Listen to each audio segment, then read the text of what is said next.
Hey, what is up, guys? And welcome back to another Magic the Gathering online challenge. We're back once again with Eldrazi Ramp on the play for game one. Take a look at this opening hand. Yeah, this is solid. We keep these. Mango Lab.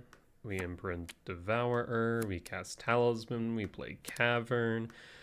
Then we get to decide, do we hold up Command or do we play the Sowing Megaspawn? Actually, I might want to play a Sanctum instead of the Cavern, honestly. Let's see what's on top. Temple's looking promising. Yeah, because then we're guaranteed 2, 3, 4, 6. The Temple's looking promising. Now, we could also go Windswept Teeth. That is also a thought. We do have double red in case we find an Uragast. Devour is also something to consider. Let's go Temple. This way we can guarantee 6 on 3. Imprint. Talisman. Pass. And pass.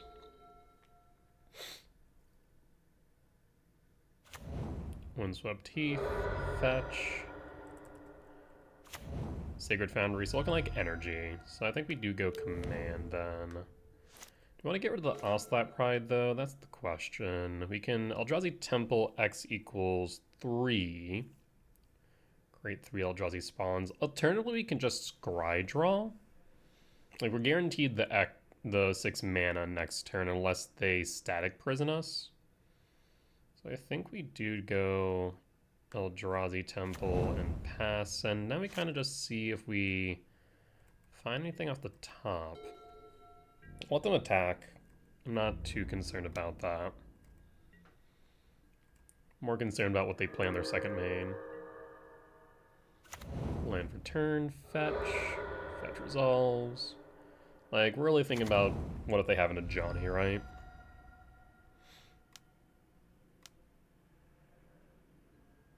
Prismatic Ending. Well, now that is rude.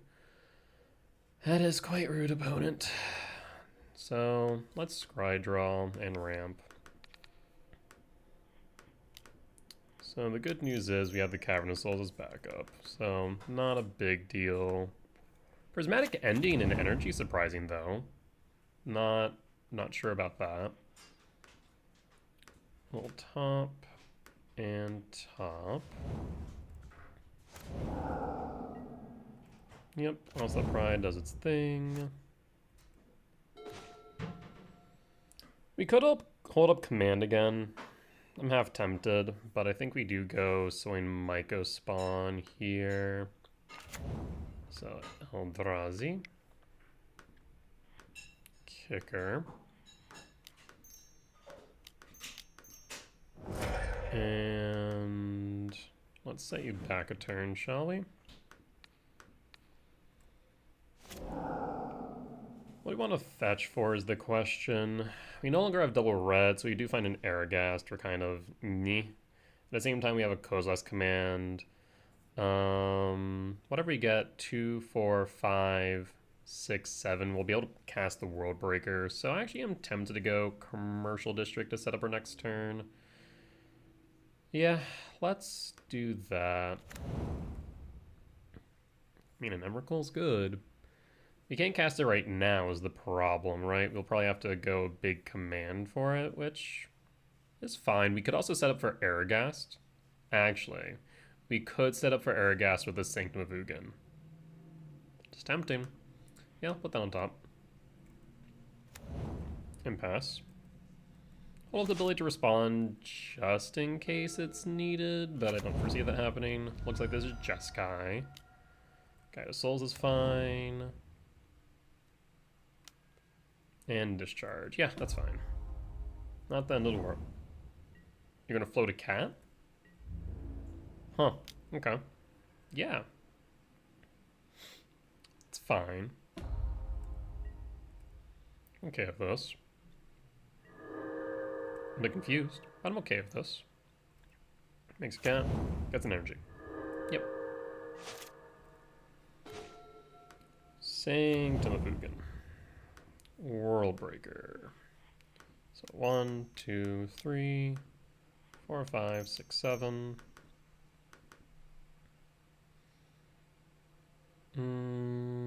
Thinking, yeah. Let's get rid of your red source.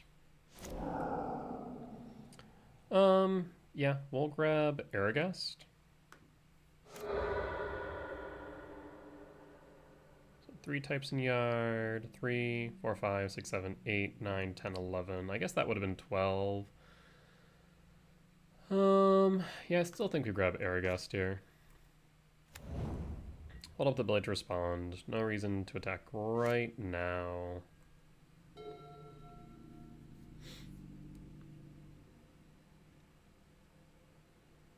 I mean, we're guaranteed Aragast next turn. We don't pitch our hand. We play the Emrakul. Yeah, opponent sees the writing on the wall. We'll concede. So this is Jeskai Energy. We're in for game 1. Let's move to sideboard. We are going to be on the draw, so we'll keep the Cavernous Souls, which means we'll cut all of Karn, and then bring in Chrysalis Return. Run it back.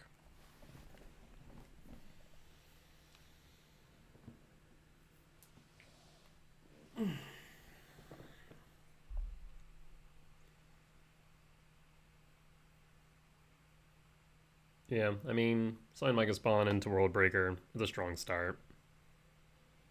If we didn't have that green source in hand, though, with the the Cavernous Souls, we would have been SOL with them ending our Talisman. Really surprised to see ending, though I guess it makes a little bit more sense just because they are running 3 colors. So I can kind of understand that a bit more, though it is a bit surprising. I'm surprised not to be seen as much Static Prison.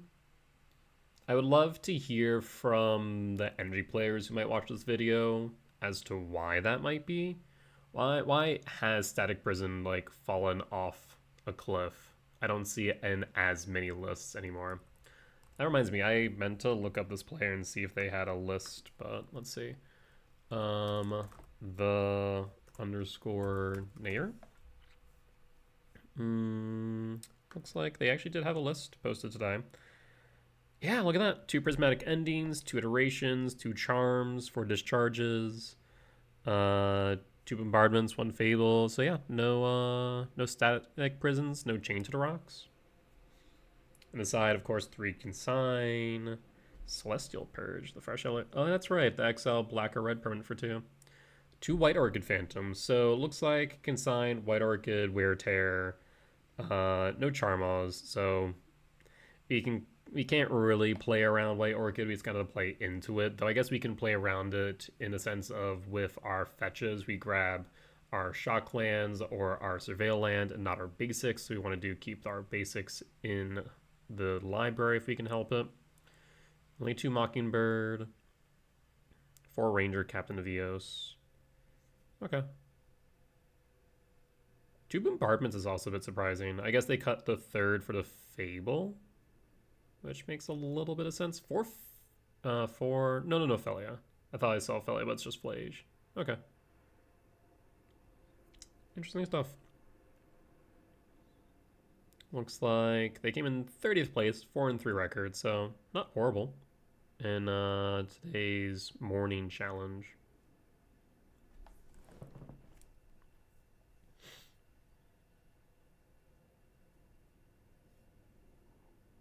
Looks like opponent didn't sideboard. Fascinating. Not sure what's up with that.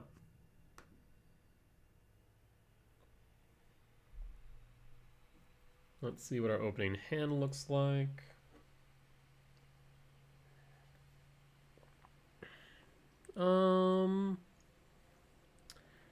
It's not great. It's not bad. It's very medium. Like, we turn 1 Stomping Ground, Utopia Sprawl, turn 2 Talisman, Utopia Sprawl, right? So it's very medium. Wear Tear would absolutely house us. I would like an additional land. Now, we could run the Gambit, right? We could run the Gambit. We have 8 hits off the top that get us a Chrysalis turn 2. And we have 2 draws to hit it. So, like, it's not a bad hand, and if we just draw into a land, it's even better. So I think I can keep this. The 2 Writhing Chrysalis really do sell this hand for me, being able to block a floated creature from Guide of Souls, just a big blocker in general. So this is okay. A little bit awkward into White Orchid Phantom on 2 if they do have it, because it means that we would be down Utopia Sprawl as well. So we really do need a land here. Ragvan's scary. Oh, okay, so we found the temple. We can Slimming Ground Shock, Utopia Sprawl on red. On red, Moto, you'll get. Moto's having a moment. So I mean, this is what we're looking for. And Writhing Chrysalis. They do get a hit in with Ragavan, which not thrilled about. Let's see what you find off the top. And you find Utopia's Realm. That's fine. You want to cast that? You can put on my forest. You don't have a forest, but I got forest. It's efficient, right? Use the treasure for green. No. White Orchid Phantom would be unfortunate. Ending's not much better. I'll be real. Ending's not much better. Okay. Return's nice. Don't have the mana for it, but return's nice. So if we are presented with a board state next turn, I think we'll be in a good position. So we can go Temple, Talisman, Sprawl, and again on red. And pass. We can actually play both Chrysalis and Return next turn. I think that is likely what will happen. Getting a World Breaker, would have liked that. 2 cards in hand. A little bit scared of it being a consign, but we didn't see them sideboard, which does perplex me. So maybe we don't need to worry about consign. Fable is fine. Okay, so we'll go green-red, colorless for Chrysalis. Is there reason to cast Return at sorcery speed right now? I don't think so. However, I say that under the assumption they didn't sideboard. But there is that if they did and they have consign, we probably want to do it on upkeep. So let's do that. I will pass holding up the ability to respond. Upkeep. Sack 1. Trigger. Resolve. Sack 2. Trigger.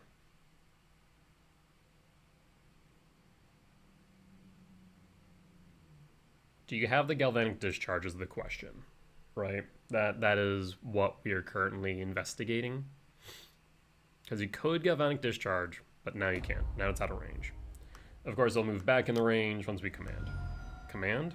Pass? Do you have the consent? You do not. Perfect. Failed a Mirror Breaker. What would suck the most right now would probably be a Flage.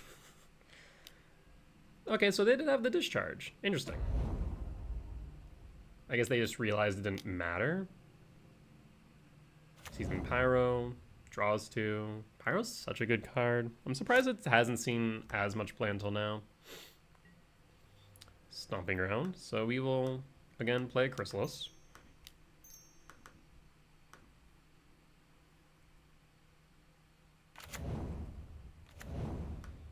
I'll play a Stomping Ground tapped. Where are we at for mana? 2, 3, 4, 5, 6, 7, 8, 9, 10. 3 off of Emrakul. 2, 3, 4, 5, 6, 7, 8. We are actually good for World Breaker. We could exile that Reflection Kiki Jiki, which is tempting. Could clear board, but it would also clear Writhing Chrysalis. But as they start to build their board, it's becoming more and more tempting. Especially if they go like Ocelot Pride or Guide of Souls here. There's Ocelot Pride. Play it and I will sweep the board. Guaranteed. Rude.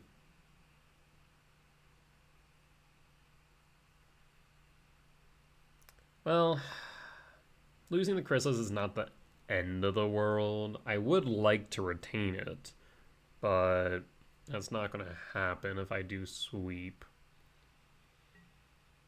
I mean, we don't have to sweep, but I think it is correct to do so. Devourer. 2, 4, 5, 6, 7, 8. Okay. Interesting. So I can Devourer. I can get rid of Reflection of Kiki-Jiki. I think that might be correct, though maybe World Breaker's better in that case. Like, we could get rid of Sacred Foundry or Hallowed Fountain with Breaker. But I also do think getting rid of Reflection of Kiki-Jiki is correct. The double colorless requirement is fine because we do have the spawn and the talisman. So I think we Breaker here. This saves our Devourer from, like, if they do get a Flage out on board. Also, we should be smart. 1. Trigger. And now...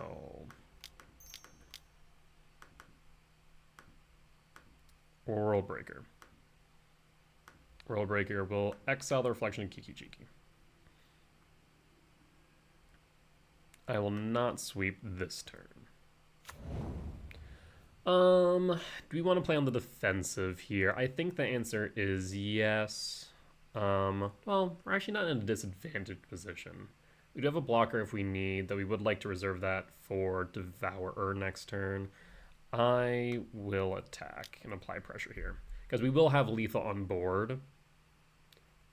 That's a fascinating choice. Sure. What do we do here? Hit the Ranger Captain or the Pyro?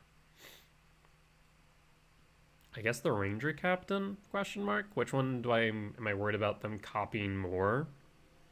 Pyro draws 2, but they have to pitch. Captain just is card advantage at that point. So I guess we'll get rid of the Captain. Okay, well, next turn I have no qualms with just sweeping board, right?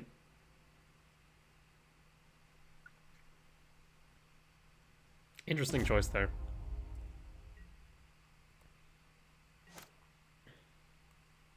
Okay. We'll hold up the ability to respond in case they do interact with this spawn.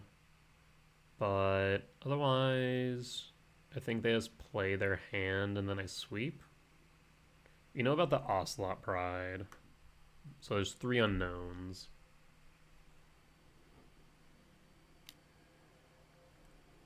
There's the Pride. So no Guided Souls. Otherwise they would have sequenced that differently. Iflage. Hits me or hits my spawn?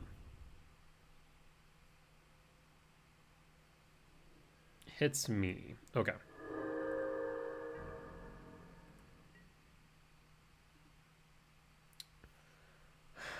That is a tad bit annoying, I will admit. I would like a way to get Flage out of yard.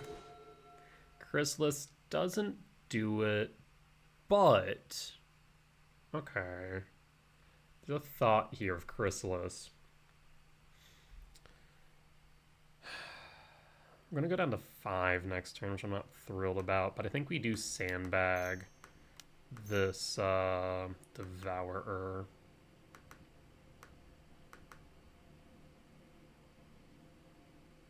Wait for them to cast it. That way we can sweep the board. We can exile the Flage. We'll play a bit defensively here. And we will be on a bit of a razor's edge, so I'm not thrilled about that prospect. If they have a... whatchamacallit? If they have a Goblin Bombardment, we are SOL. Was it back?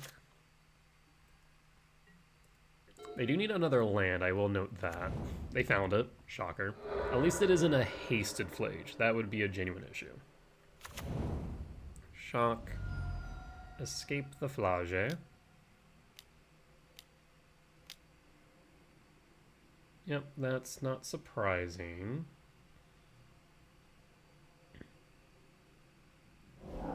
Yep. Why are you sending that 3 to? Imagine me. Pushing the Chrysalis or a Spawn really doesn't make sense here. Yep. Okay. Mm-hmm. Alright. Command. Could have been like a turn sooner. That would have been good. 2, 3, 4, 5, 6, 7, 8, 11. So we are short on the Emrakul. So we will just go with the Devourer. Let us sack 1 spawn.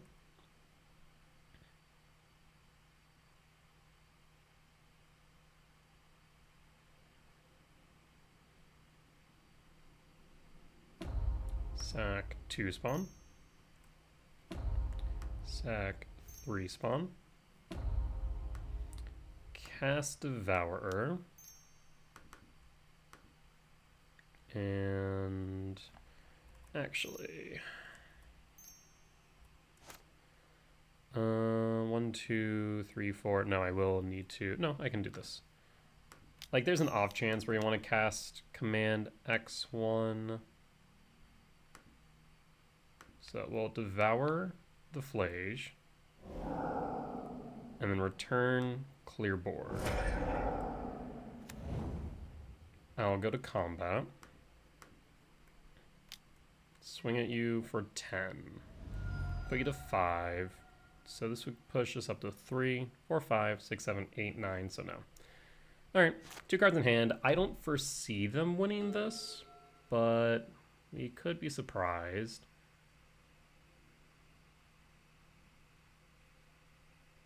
Let's see what opponents got.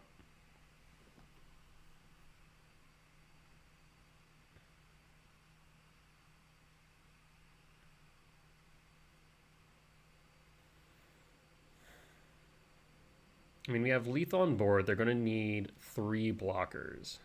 Realistically speaking, they don't know it, but they'll need 4. Opponent concedes. We got there. Solid 2-0 win against Jeskai Energy. We'll be back for round 2.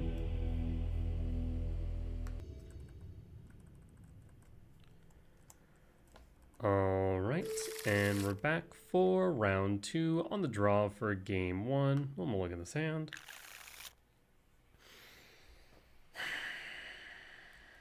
This hand is okay, right? What makes this hand good?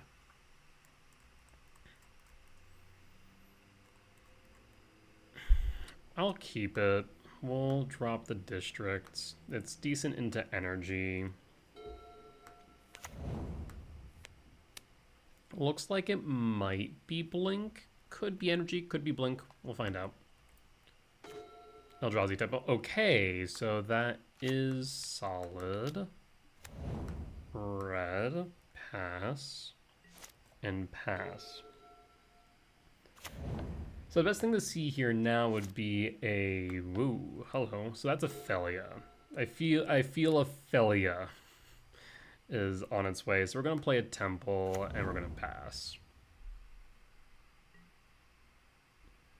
Yep. Arid Mesa, fetch, shock, nope, plains, Felia. Question now is, do we return or command? I would think we command and not return. We would want, basically you're trying to play around an Ephem.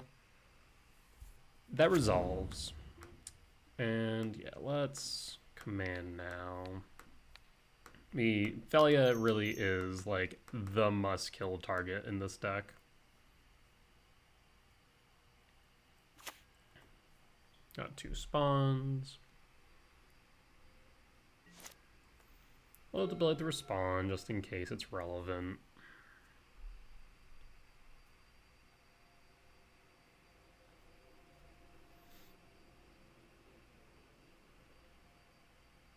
I wonder if we see Ketramos. I haven't played against a single deck playing Ketramos yet.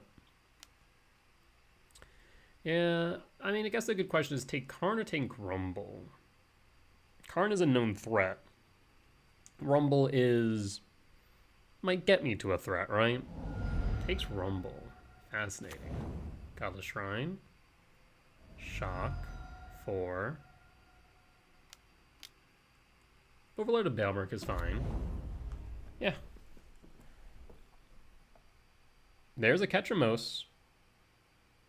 We'll grab the Ketramose.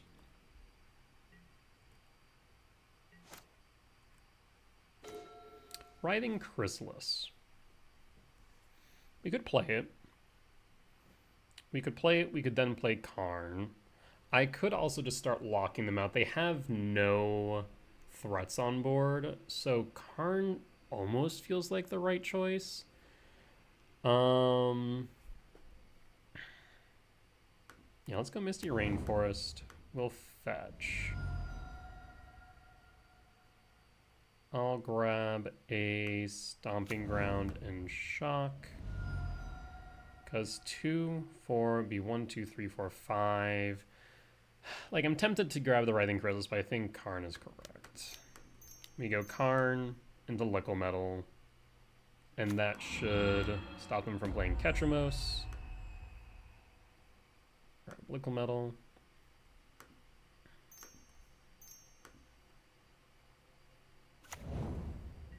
Go with their upkeep. Liquid Metal, Backstreet, pass. You have a land.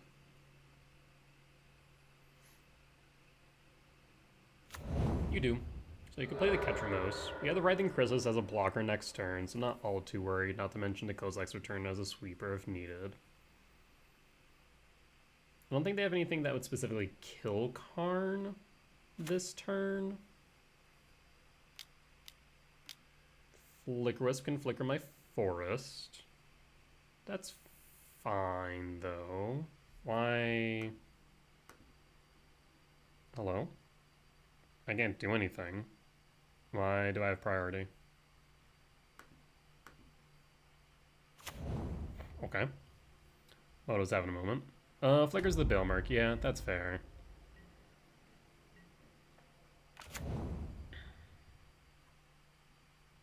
And finds another Overlord of the Bailmerk. Chooses Emperor Bones, though. Yes, that's okay. Another Karn. Let's take a look at my sideboard. I wonder if maybe Tormod's Crypt would have been better. Maybe Tormod's Crypt would have been better in retrospect. So let's take up.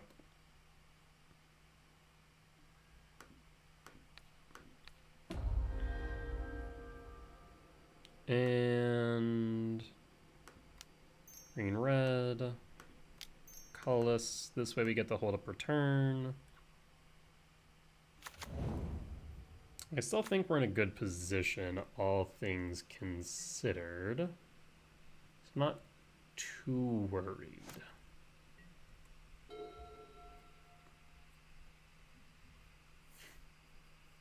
Like, we can sweep board next turn.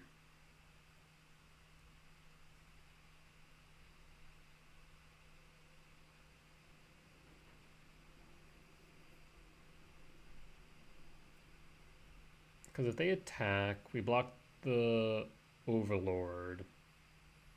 We sack, and then return clears the board of pretty much everything as it currently stands. Wouldn't be a bad idea. I do wonder, though, if I should have grabbed the Torpor Orb. I just wasn't thinking about the Flicker Wisp. And I mean, the Overlord would come in eventually, so give and take there.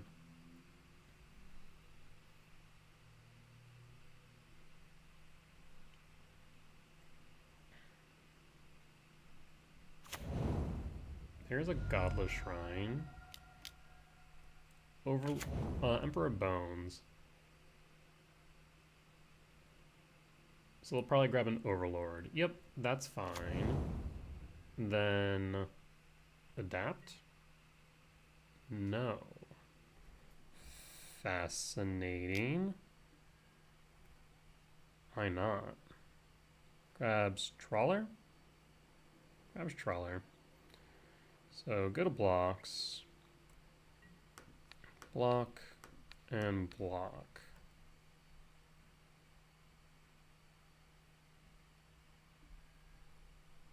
And sack Trigger.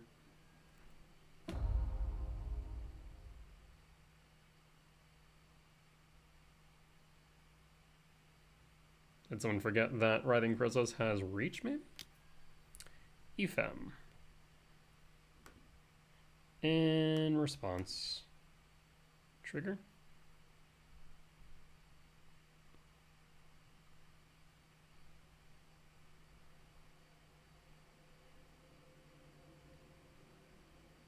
Thinking.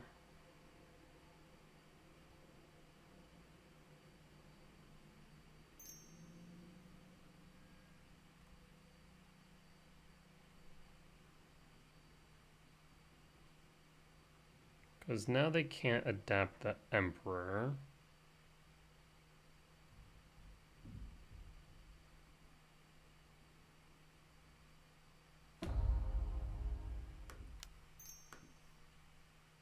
Return. Fit and no legal targets. Okay.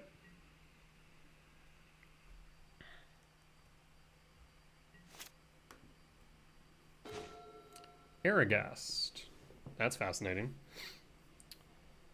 Liquid metal coating. Godless Shrine. Tick up. Go to combat. We'll merge. So we will sack creature. I actually would like to tap this a bit differently.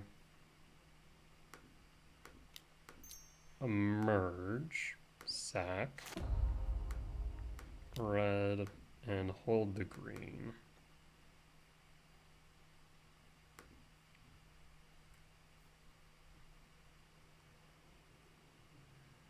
Yes. Okay. So we have 1, 2, 3, 4, 5, 6. I mean, I think we do just sweep. The question is whether or not I want to emerge the Aragast. Or emerge the Worldbreaker from Aragast. And knock him down to 2, no black. I think it's correct. So merge.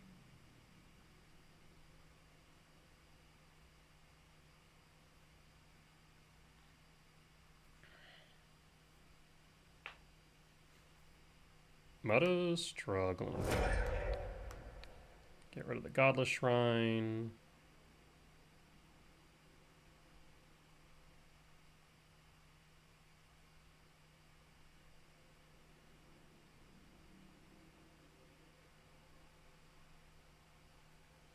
Yeah, I'm not sure if anyone else is also having similar issues or not. Does the opponent scoop it up? Yeah, opponent scoops it up. Good stuff.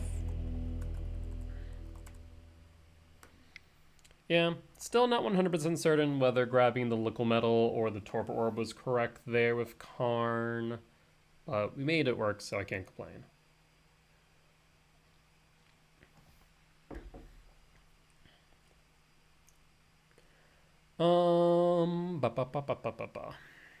What's my sideboard guide look like for this, actually? Kind of forget.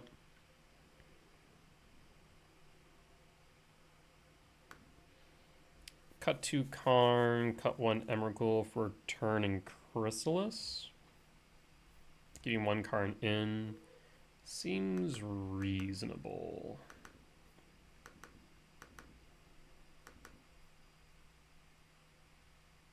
Run it back.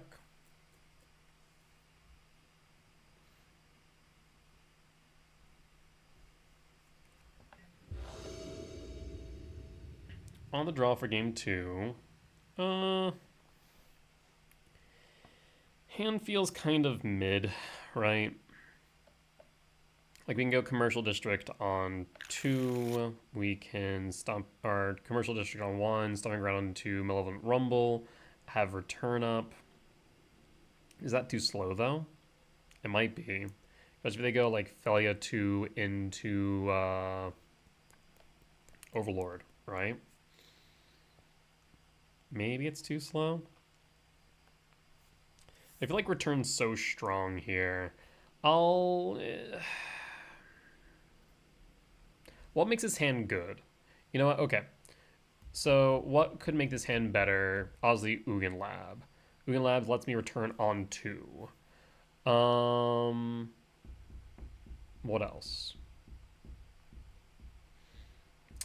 Utopia Sprawl. Okay, so that's 8 hits. Anything else? It's really probably 8 hits off the top that we're looking at between Utopia Sprawl and Ugin's Lab, I would argue. So I'll keep it. Like I said, a bit of a mid hand, a bit slower. It really does come down to whether or not our opponent has a solid 7. I guess a solid 6. We'll pass. Hellish Shrine, Shock, and Thoughtseize. Yep. I imagine takes the Rumble. That'd be my guess. Yep, takes the Rumble. Draw. There's the Sprawl. So, okay. I do want to grab a Forest. Normally I don't, but in this case I do, because if they white Orchid Phantom my Stomping Grounds, that would suck. So red, pass. Pass. So now we have return on 2, which is very good for us. Shadow Backstreet. Break the Ice. Yee. Alright. Am I worried about a return on 2 now? Not as much, so I do think we can go District. Like, what can they play on 3? I guess they can flicker the Forest, Utopia Sprawl falls off, but then we can just Stomping Grounds next turn. Yeah, Commercial District seems fine. Set up our next draw, Lab, keep that on top. Eventually we can play this World Breaker, trigger return again. Of course, they probably have an Emperor of Bones. We'll hold the ability to respond. We can't do anything, but they don't know that. Marshflats fetch for Plains and Ketramos. Yes.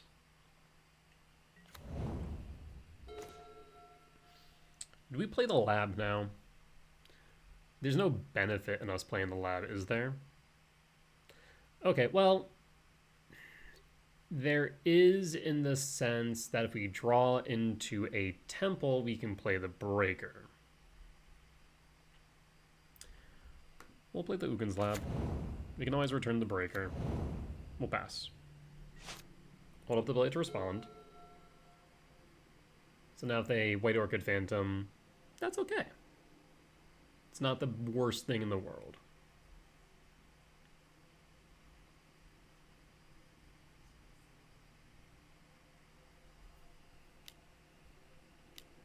Break dice. That's a bit annoying, but that's okay. Yep. Yeah, I don't feel like Break Dice is a good card against this matchup. I really don't. EFM. Yeah. Oh, so it does trigger. Draw a card, lose a life. Yeah. Okay, that's cute. Found a land.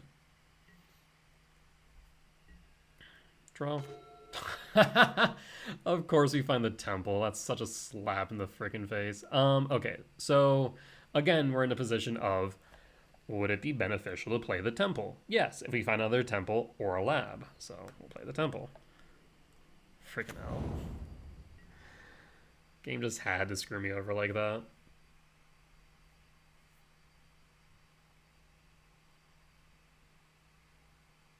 Imagine Marshflat's fetch for Backstreet. No reason not to, right? Imagine they sided out Fatal Push, so... yeah.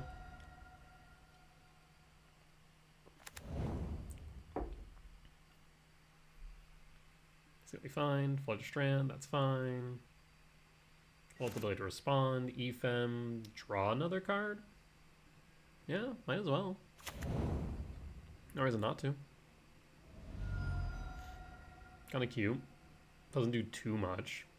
Kind of just sitting here looking at me. Yeah, Catch Most feels very slow. Like, maybe I'm just not seeing the value yet. Because a lot of times they don't have 7 cards in exile. Is in exile in general? 7 more cards in exile. Now, is that across both of us? Or is that just for them? If that's both of us, okay. A little bit better. Flicker Wisp at the forest. Yeah, sure. We'll float. Trigger. Is it once or more? No, it's just at any time. Yeah. Yeah. Next phase. So they are slowing me down. Bog. Bolt. I feel like a bolt here would be aggressive.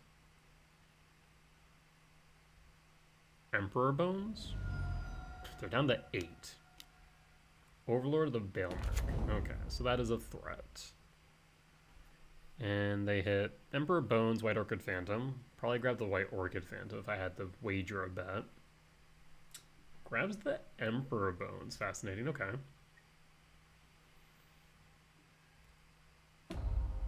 Flicker. Devour of Destiny. Well, I mean, I think I play the Stomping Grounds tapped here. And pass.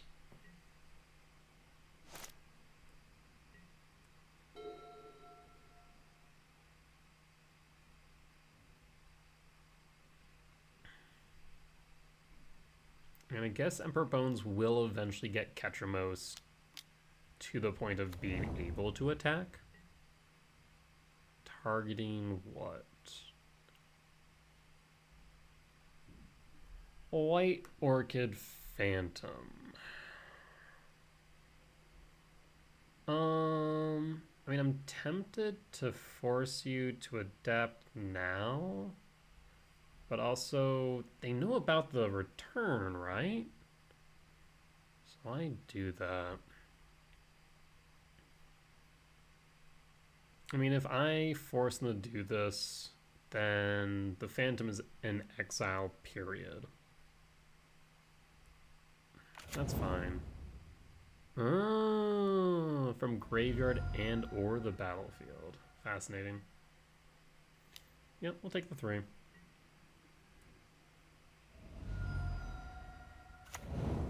Shady Backstreet.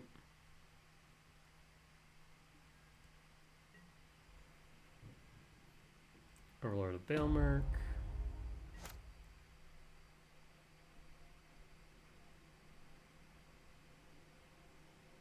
Are you going to adapt now? Really? That feels odd.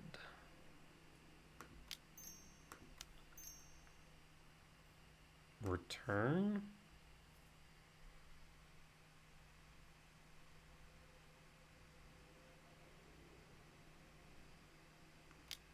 Ephem Flicker Wisp.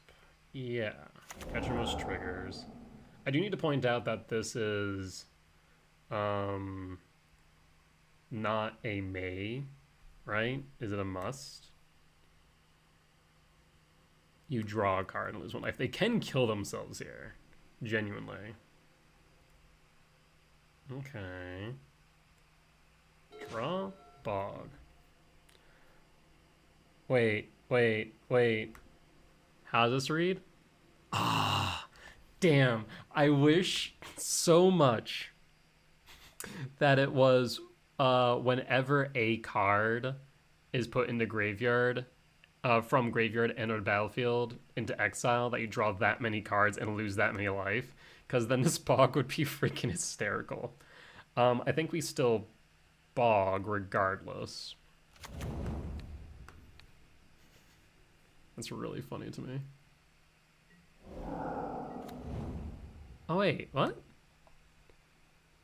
During your turn. I see. 1, 2, 3, 4, 5, 6, 7. So we will have Breaker and Devourer next turn.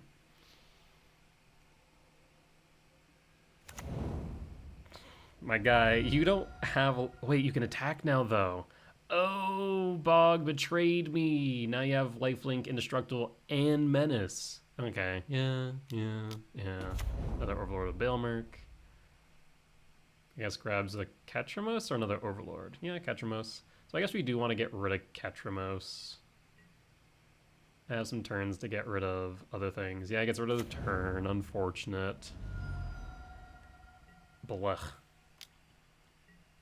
Yeah, didn't think about that. That me bogging did turn on the Ketramos. Up to 10. Or up to 9, rather, because they did draw another. Yeah, Bog kind of betrayed me there. 1, 2, 3, 4, 5, 6. But we kind of needed to do that so we could play either Devourer or the World Breaker. So, unfortunate. Well, we'll play the Cavern of Souls, named Eldrazi. I will play...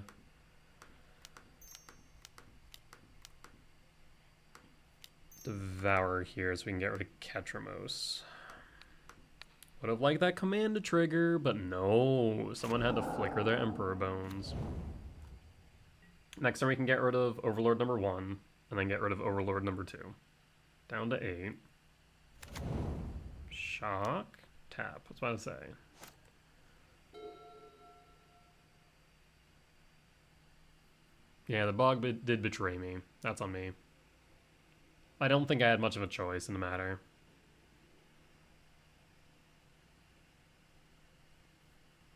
Ketramos is interesting. I'm not sure if it's correct in this deck, but it is interesting, at the very least. Emperor Bones. Grabs. Okay. 7. Once again, you have to be careful here. Really? Are we going to play aggressively? Adapt? That would be interesting to me. They do not. White Orchid Phantom does hit the Eldrazi Temple, though. That is unfortunate, I will admit. This does mean that Breaker's offline, unless we draw into a land.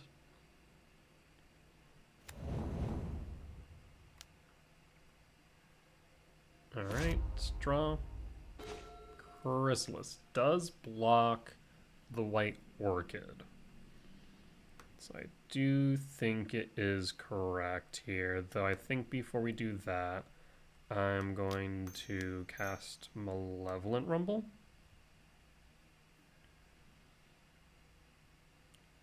Ugin Lab. Yes. 1, 2, 3, 4, 5, 6, 7. Imprint Breaker. That way we can get rid of Overlord of the Baelmerk.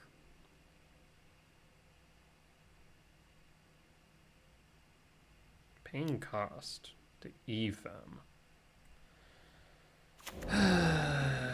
Yeah.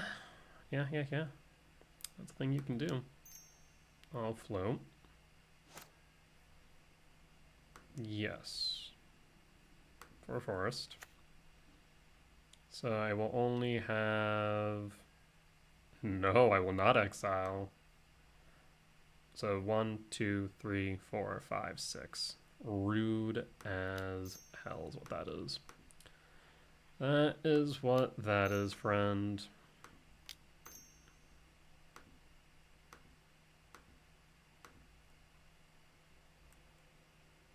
Now they do have a Sinkhole on board, which I'm not thrilled about. They're not forced to block, but they definitely should block. They are in a bit of a pickle. Ketramos blocks, that's fine. Oh, it's indestructible. Yeah, I forgot about that word. It's like it's right there on the card, but I did miss that rather important quality of Ketramos, that it is in fact indestructible. Yeah, that was a bad idea on my part, eh? Just a little bit. Mm-hmm. Nope. Yeah, it's a strip mine. Well. Should not have attacked there. That's what I get for not reading cards fully. Yeah, actually, now that I think about it, I'm not sure how I get through Ketramos right now. Now that it can attack and block. Like, I need to exile it. Otherwise, I'm kind of just sitting here going, well, what do? That is genuinely a problem, now I think about it.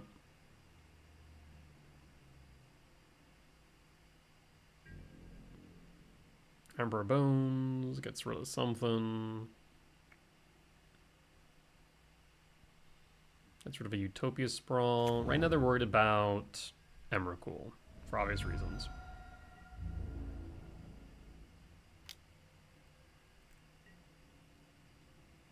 I can block here. 1, 2, 3, 4, 5, 6, 7. I could double block, sack,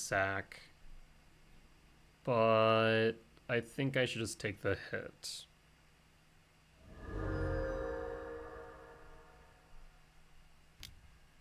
Relic of Progenitus, that's fine. Do I have to? We'll exile a land.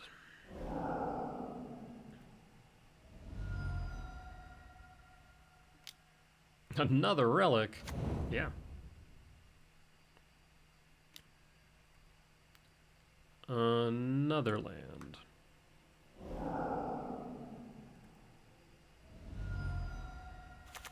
Yeah, if I hadn't given him 4 free life, I would be much better off. No. Okay. So, Overlord of the Belmer triggers.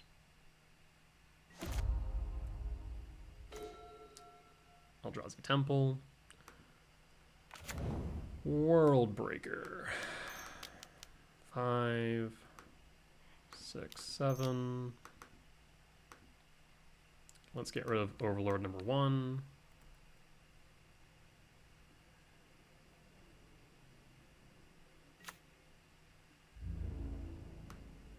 Again, let's try to attack.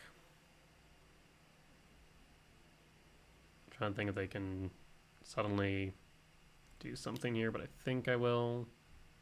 Yeah, it would have been at 7. I would have been able to force blocks here had I not attacked with Ketramos still up.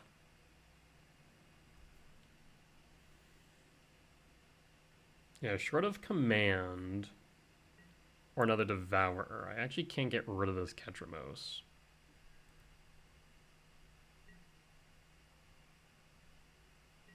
That is fine. They can Emperor Bones it. Felia, sure. They can flicker the Overlord. Adapt now? To grab Overlord on end step, yes. That makes sense.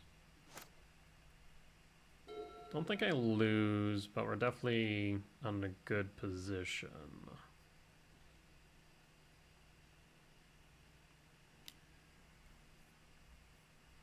A land.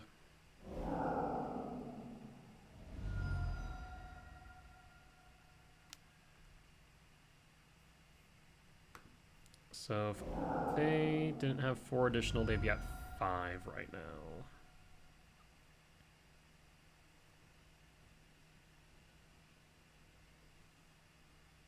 I mean, they could flicker the White Orchid Phantom.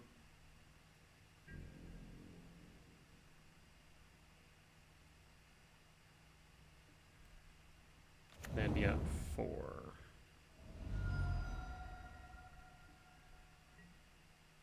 If they attack all out, I think I might be able to win. You flicker what?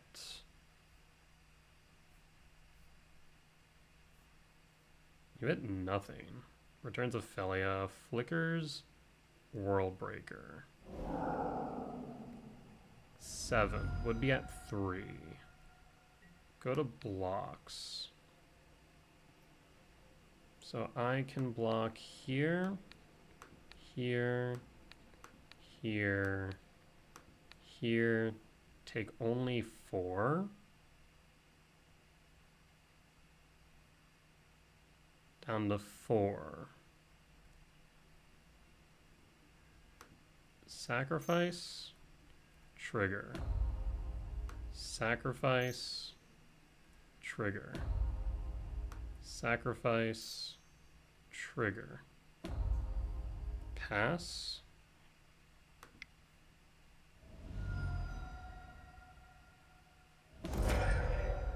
Down to 4. 1, 2, 3, 4, 5, 6, 7. White Orchid Phantom. No. But now we're short.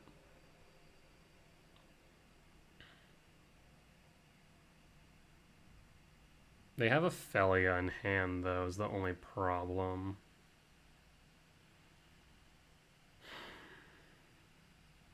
They're gonna go down to 6, would be 2. There's another Ketramos. Well, this now makes it different.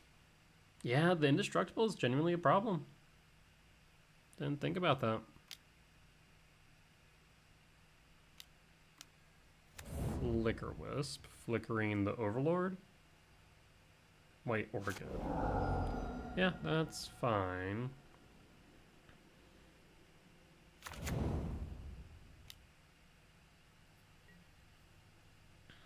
Yeah, so they have enough blockers now to where I can't do anything. Down to 5. No. Might be better for me to concede here is the problem. I mean, we're not out of the game, but we're not in a good position either. We can't attack. They'd be at 1. Had I not attacked that one turn. Don't think it would matter. Unfortunately. Though now it is my goal to kill them when they have 1 left. I can double block. Yeah, no, I can't. You got it. Okay. So definitely a misplay on my part by attacking into the Ketramos. Not realizing that as indestructible. Good to remember. We will be on the play, so we will chop off a Ghost Quarter, bring back in an Emrakul. Not Ghost Quarter, a Gemstone Caverns. But yeah, now my goal is to kill them with their own Ketramos trigger by exiling a card on their turn. Which is also something to keep in mind. Probably want to play command at sorcery speed for the most part. Speak of the command. Hand's slow. Really slow. We'll mulligan this. That was just not good. Like, I would have taken the slow 7 over the unworkable 6. I'll keep this, though. Drop the Emrakul? Yes. Drop Emrakul. Ugh. Drop Chrysalis or Mycospawn? Probably drop the Mycospawn, drop the Emrakul. Trigger.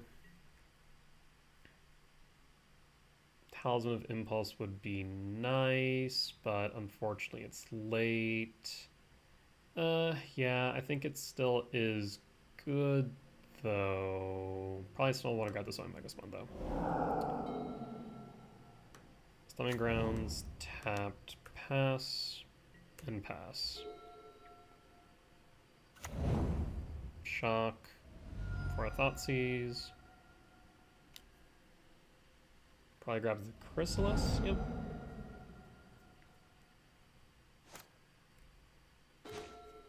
Forest, pass, and pass. Right now we're most worried about a white Orchid Phantom on 2. Relic, that's fine. Trigger, Imprint, Mycospawn, cast.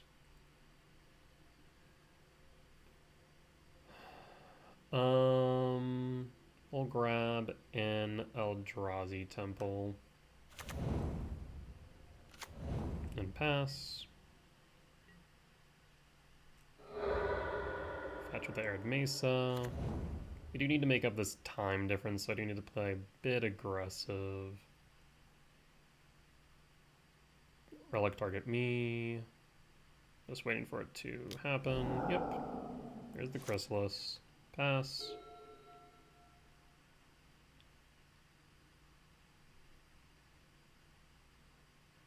Yeah, the Devourer probably does feed Ketchumos pretty well.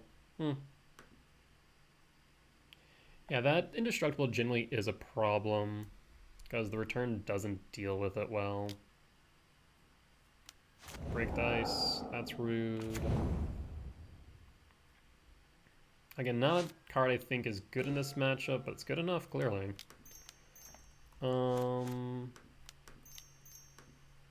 Impulse. Attacks.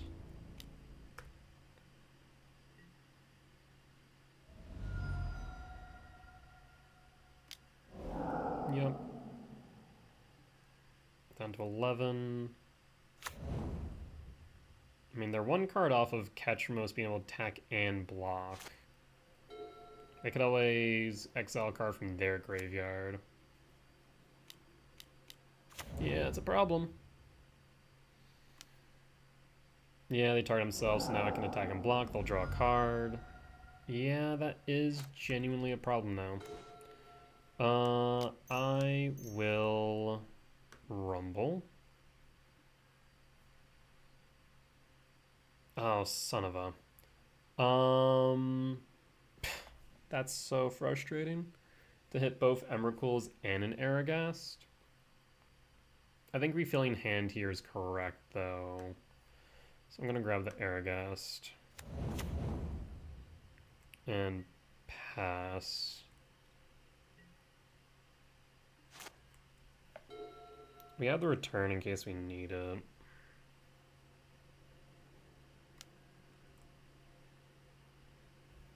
Exile a card, we'll exile a Emrakul, really doesn't matter.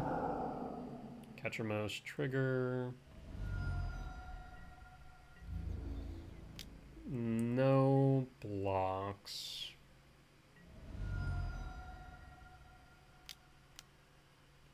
White Orchid Phantom is fine. Float. Yes. Forest.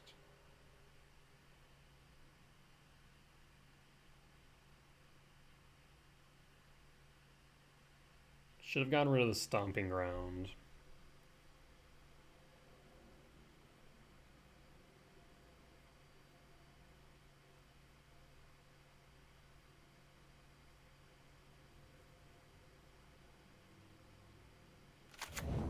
That could cost them.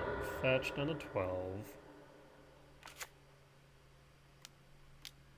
A second White Orchid Phantom.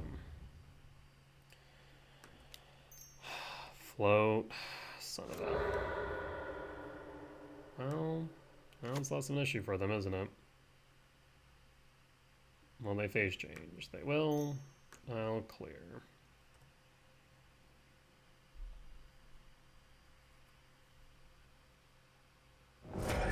So you can't play the Urgas. Think we can play the Chrysalis.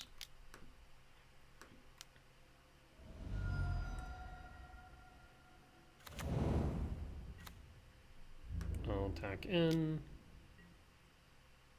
Push him to 9. Lethal might be on board. Depends on what they do here. If they exile something from my graveyard, they'll go to 8, and then Lethal will be on board. and we can double block the Ketchumos with the spawns. So if they're not paying attention, we could win here. They do it from their own. Why their own? That doesn't make sense.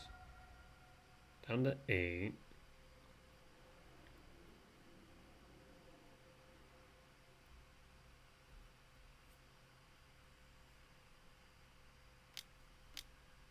Emperor Bones. So no, lethal's no longer on board.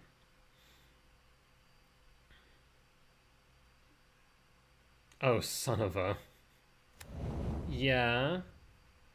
That's a thing you can do. Uh-huh.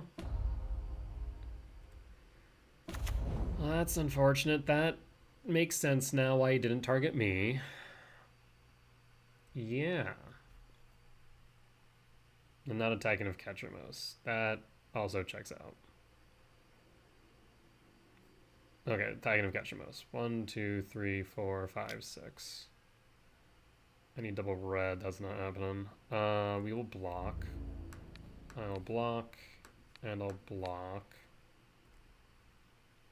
If we can get rid of Emperor Bones next turn, we might be able to win. How do we do that, though?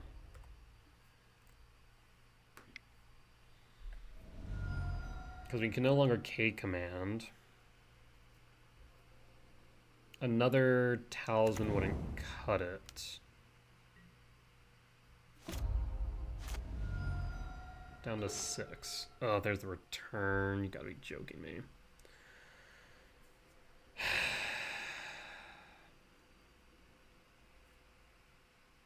The problem is now I need to double block the Ketchumos.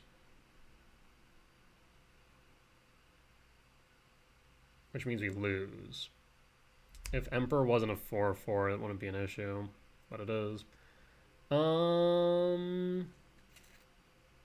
Well, shoot. Now I'm starting to wish that I had grabbed the Sowing Mycospawn over the Aragast. It would have allowed me to have another body on board. That way we'd still be in this, but now we're not.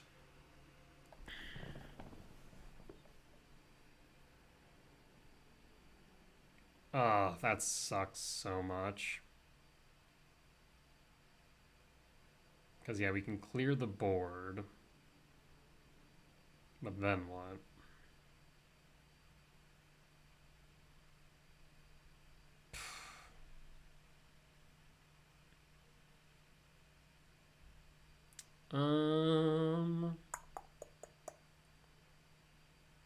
Yeah, Ketchumos being indestructible, genuinely an issue. We needed that red source. The fact they took out the Stomping Ground is so rough. We needed Cavernous Souls, something. Not having that. Trying to think if we have any outs. We have to double block the Ketchumos, which means the Emperor Bones gets in, so we lose. I mean, I'll just pass it to them and see what they do.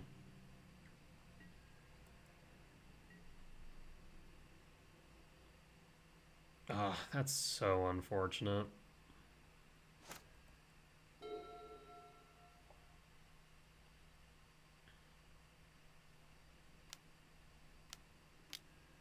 Flicker Wisp, can flicker something. Flicker's the Writhing Chrysalis, yeah. Excuse me. Excuse me again.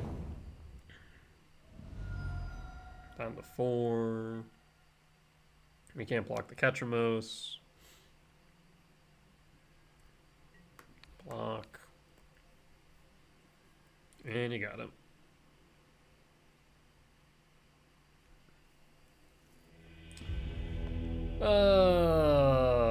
Unfortunate chain of events. Yeah, the double white Orchid Phantom really unfortunate. Hitting both the temple and then the Stomping Ground. Us rumbling over 2 Emeralds also really unfortunate, as they were able to then grab that with bones. Yeah, I think overall I've been paying so much attention to the triggered ability of Ketramos, not taking into account how absurd a 4/4 indestructible body can be with lifelink on top of which. I think that actually does make me consider Dismember going back in the sideboard. I don't think this matchup is bad, but it does definitely worse than what it was pre Aether Drift.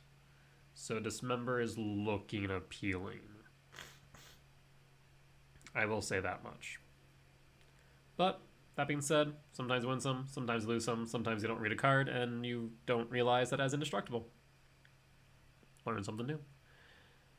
That said, I don't think our attack in the Ketramos actually would have done anything, question mark. Maybe it would have been relevant in game 2. Regardless, it was a mistake. Whether or not it would have been relevant doesn't matter. It was a mistake on my part. That said, we'll be back for round 3. Alright, and we're back for round 3 on the play for game 1. Let's see what opening hand looks like. Not bad. We'll keep it. Could be worse, could be better. Play Temple. And pass. And pass. Ideally drawn to a 7 mana value spell that we can play Talisman and Rumble. That'd be nice. Preordain. Is it in Preordain? Could be a few things.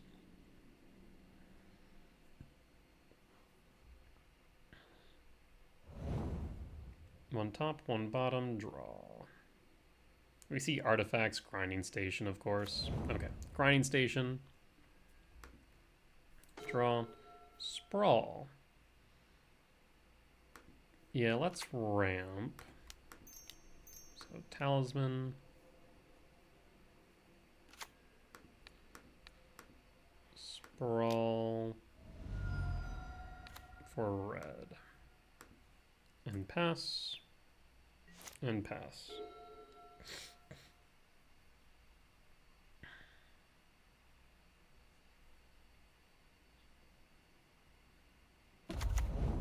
There's a Saga.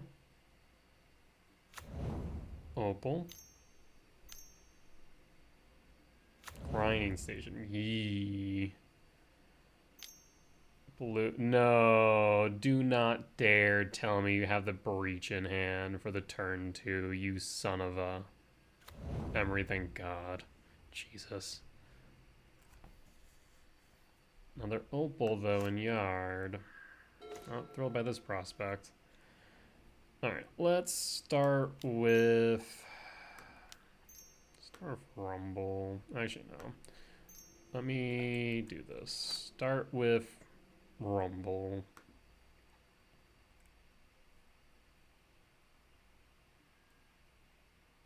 Urgast and Myco Spawn. Would have liked just the... I would like both of them, but obviously can't have both.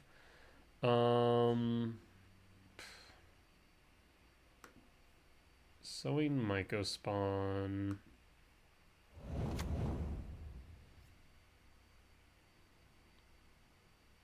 So I could do a few things here, right? I can bog them. I think bog is correct. So let's bog, get rid of a yard. And then if they sacrifice an artifact to grinding station, we can always return. It's sacrificing the cost though. So if we wanted to return now would probably be the time to do so. So that way Emery can't grab back something in grave. Let's see if they Mishra's Bauble on end step. It would mean Opal is online. 2, 3, 4, 5, 6, 7. Yeah, we'll return here.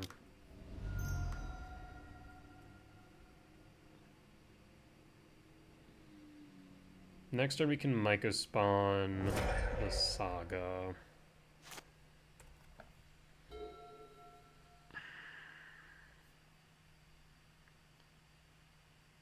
There's one card away right now from winning is the problem.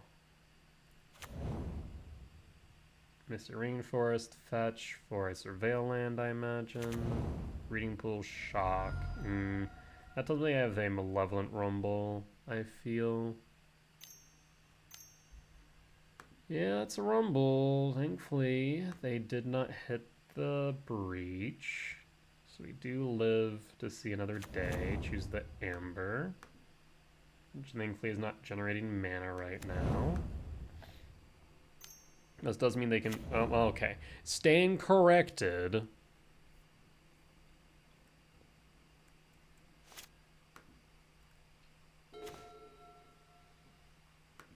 Play Sanctum of Ugin. And 2, 3, 4, 5, 6.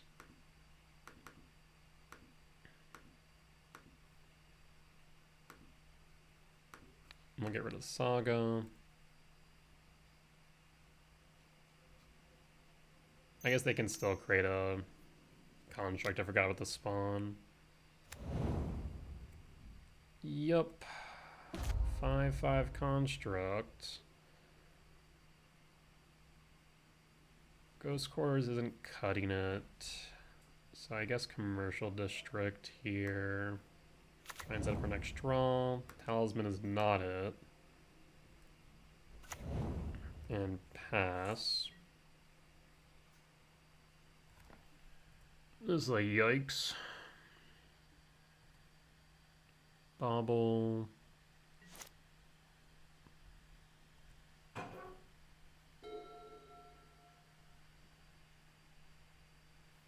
Two, 3, 4, 5, 6, 7, 8. So you do have an Emrakul next turn. You have the breach. I mean, yeah, it was only a matter of frickin' time. We'll make them go through it.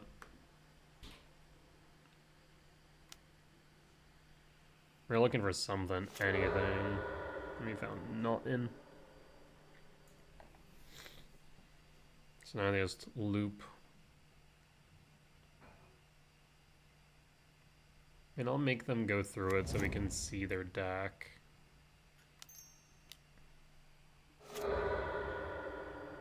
Make sure we check their win condition. Most likely going to be Thassa Oracle.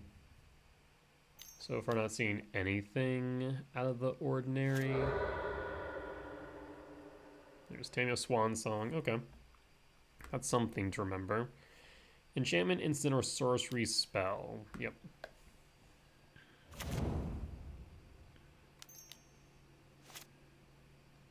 Haywire Might. Yep.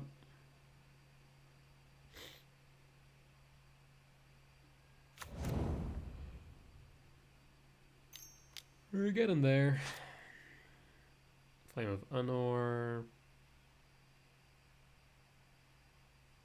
And a Spell Pierce. Okay.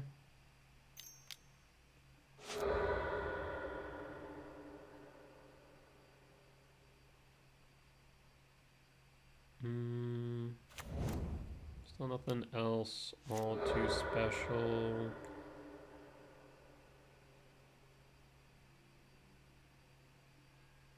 Cards left.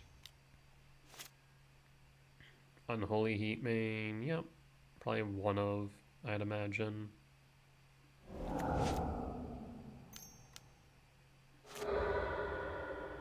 There's another Tameo.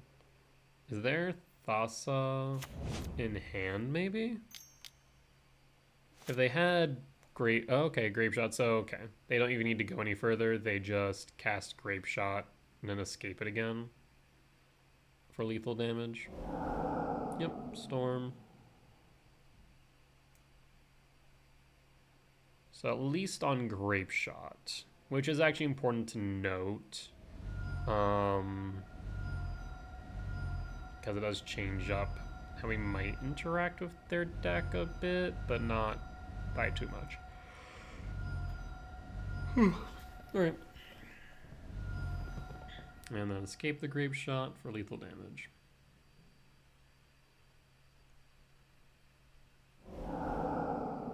Yep.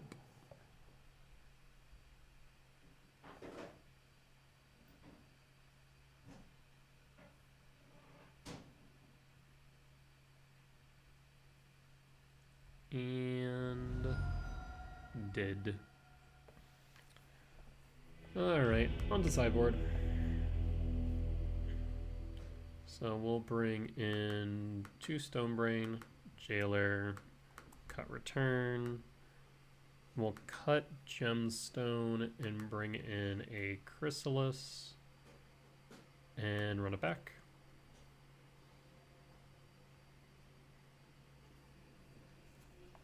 Yeah, sure have seen a not an Emrakul, I guess an Emrakul or a Karn on the top. We were not getting very far, unfortunately.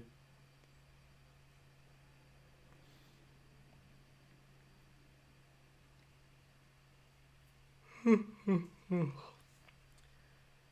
have a BNR in what? Like 1.5 months? So like 6 weeks or so. I imagine I'd be surprised if Breach... at the same time, no, I wouldn't.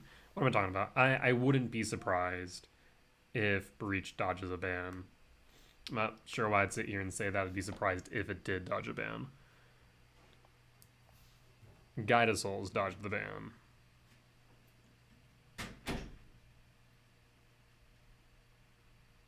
I mean, Hogak dodged the initial ban as well.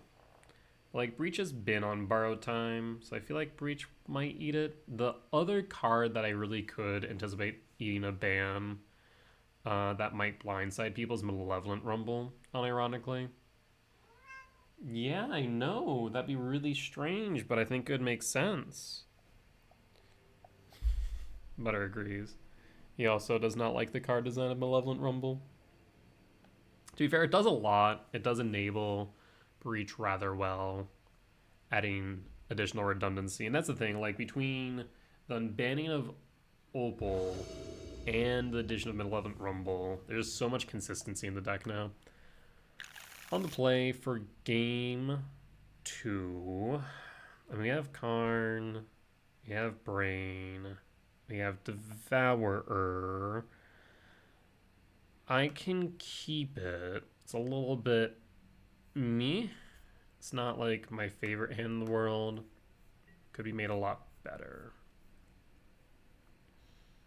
I'd like another land. So we'll grab, well, Talisman would be nice, but it could get flamed.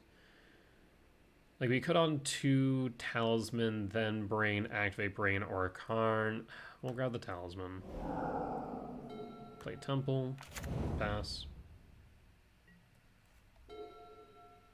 Maybe we should have played Bog, but I feel like Bog would just be good to have.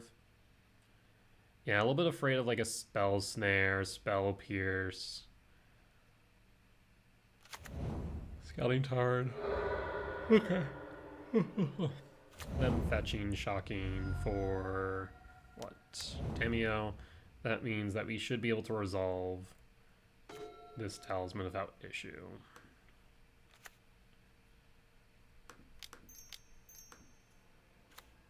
And pass. I will note that I do need another land, though. Right, because Bog can be played tapped. Maybe we should have played Bog on turn 1. Guess I can grab Chrysalis, but yeah. May have misplayed there. May have misplayed there. Shock for Rumble. Nature's Claim. Well, shoot. They'll shoot. Stonebrain. Bog. You. Pass.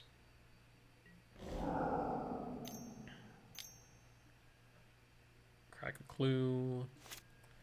Pass. So we can at the very least put them onto the mid-range game plan.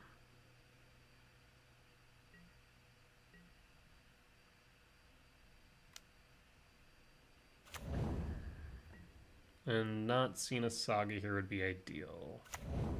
Okay, no Saga. Shock. Oh, don't tell me. Jace. That's fine. Draw a card. Another Chrysalis is not ideal. I would like a land. Starting to regret not grabbing the Sync Mavugan. So, Underworld Breach. Hi, Butter. Yes, hello.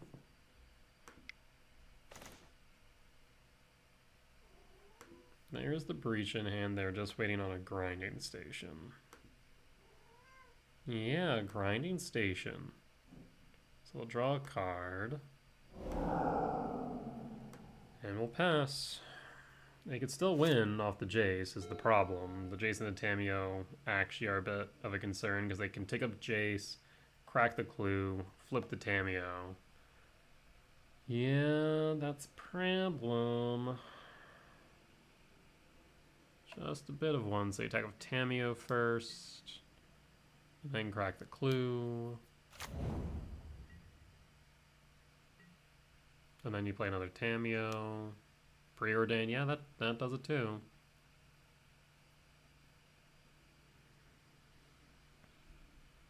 Scry draw. Grinding station's still a threat. This Jace is also a threat. Does it have an ultimate? Yes-ish. Draw 7 cards. Hedge Maze. Preordain. Imagine you cast another Tamiyo. You take up with Tamiyo. And then you move into this control line with Consign. But you really need to get Chrysalis or Karn on board next turn. The Nature Claim on Impulse is rough. Crack a clue. Draw a card. Emery, yeah. Draw.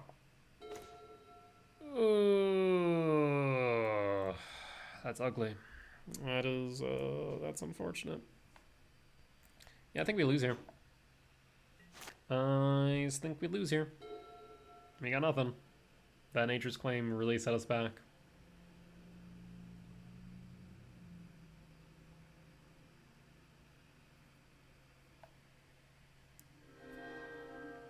Draw a mill.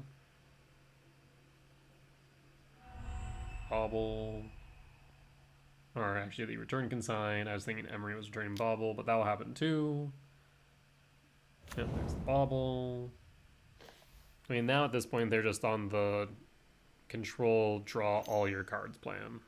They can counter whatever I play going forward. Grab an Opal?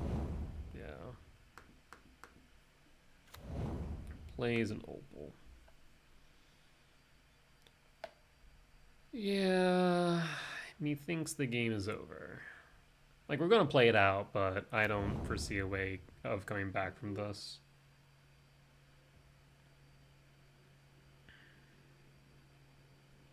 I think they're going to have too much card draw, too much counter magic for me to get out of this hole that Nature's Claim put me in.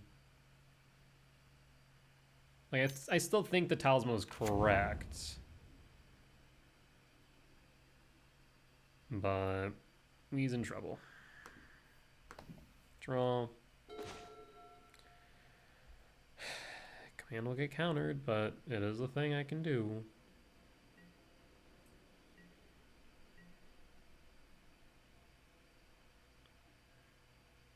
Bobble fetch, target me.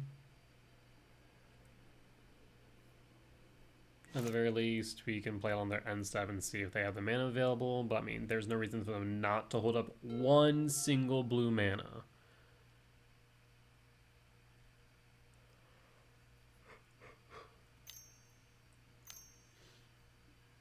Malevolent Rumble, yeah. Grabs Beseiju. That checks out.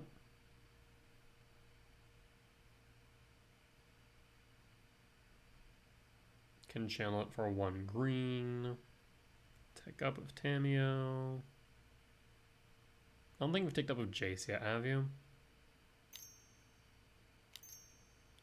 Red, white, station. Yeah. Sacrifices. Down to 13 cards in deck. Yeah. They're not even on the mid-range game plan. They're just like on the control game plan at this point. Mills another 3, down to 10. Grabs back a grinding station. Holds up a blue. Smart. Grinding station. Triggers grinding station. Sacrifices a clue.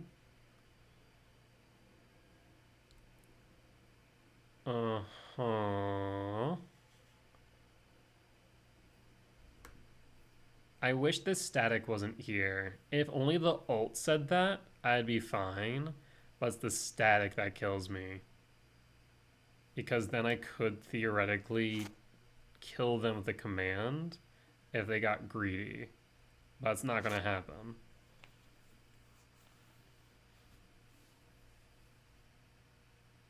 Because now they can sacrifice Bauble, and then sacrifice Station, go down to 1. Down to 4.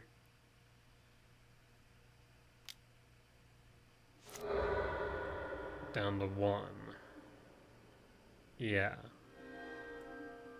Draw a card, and then I can't do anything.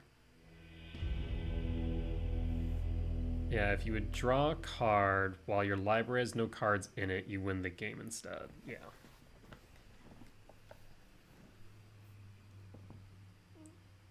Rough. Even though we got rid of, like, not even the core of their game plan, just, like, the enabler. They didn't even... Like, they just did the same thing that they normally would do, just slower. And not by that much. Mind you, like, yeah, we got put into a deep hole with them Nature's claiming that impulse. Unfortunate. Unfortunate. Well, is what it is. I also think I should have played the Bog on turn 1. As counterintuitive as that felt. I should have probably played Bog 1. I don't think I ever got to untap with the Talisman, did I? I don't think so. No. So I don't think it would have mattered. Yeah. Damn. Alright. Well, it is what it is. Sometimes we win some, sometimes lose some, and that one, we lost. That said, we'll be back for round 4. Alright, and we're back for round 4 on the play for game 1. Take a look at our opening hand. What could make this hand good? I mean, of course, a temple or a lab could. If only we had one. I'm going to mulligan this one. We can keep this. I'll bin the gemstone. Reveal Devourer. Trigger. A rumble would be nice. There's the rumble. Imprint, pass. And pass.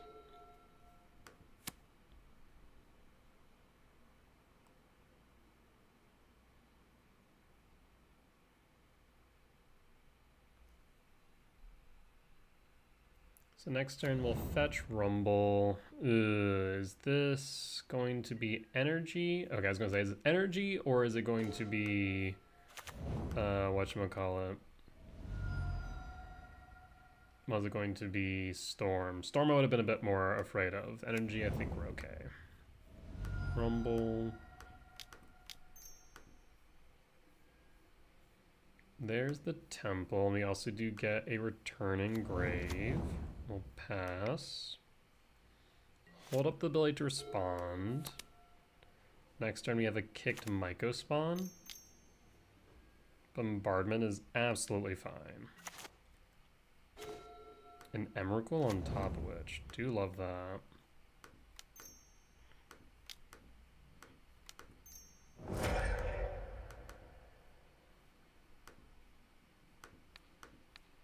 Get rid of Parlor. So we have 4, 5, 6, 7, 8, 9, 10, 11, 12. Yes, we grab a Temple. So we have an Emrakul next turn. So we can clear board, take control of their turn, everything. Sacred Foundry Shock. A Johnny trigger.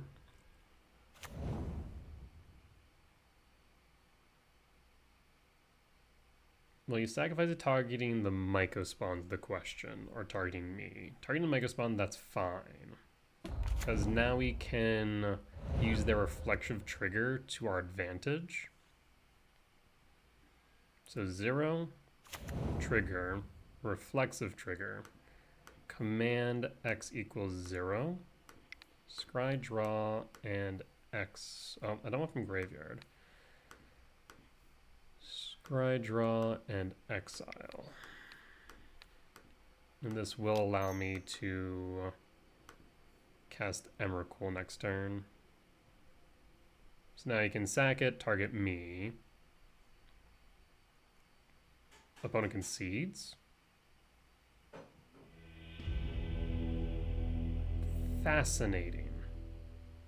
I mean, I guess it means that we keep the Myco spawn, we hit the Johnny, to be fair. They didn't know about the Emrakul, obviously. Alright, well, I'll take it. So that is energy, win for game 1. We'll be on the draw for game 2. I'll bring in the return and the Chrysalis. And cut 3 Karn.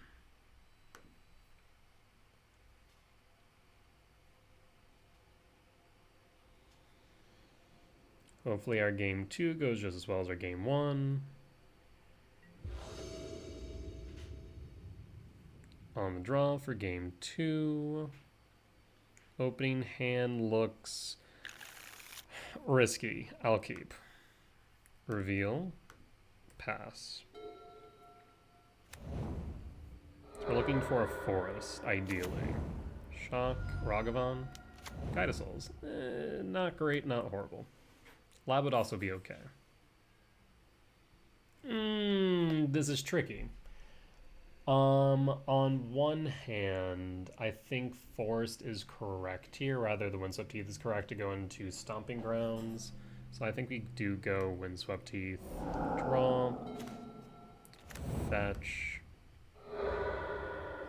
Stomping Grounds, shock, sprawl for red.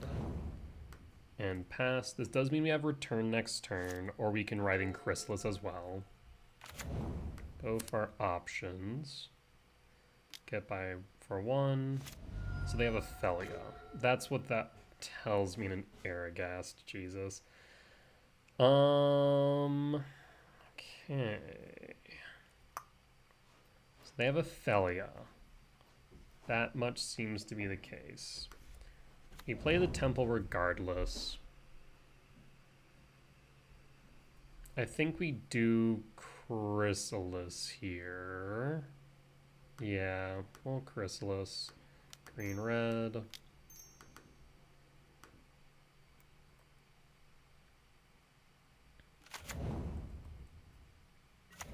Hold up the ability to respond. They'll fetch, cast Felia. No Felia. Okay, interesting. So no turn to play. What do they have then in their hand? Must be reactive. I'm gonna guess a Flage here. Molten Rain. What? What just happened? Okay. Yeah, that sure is a card you just cast. Huh.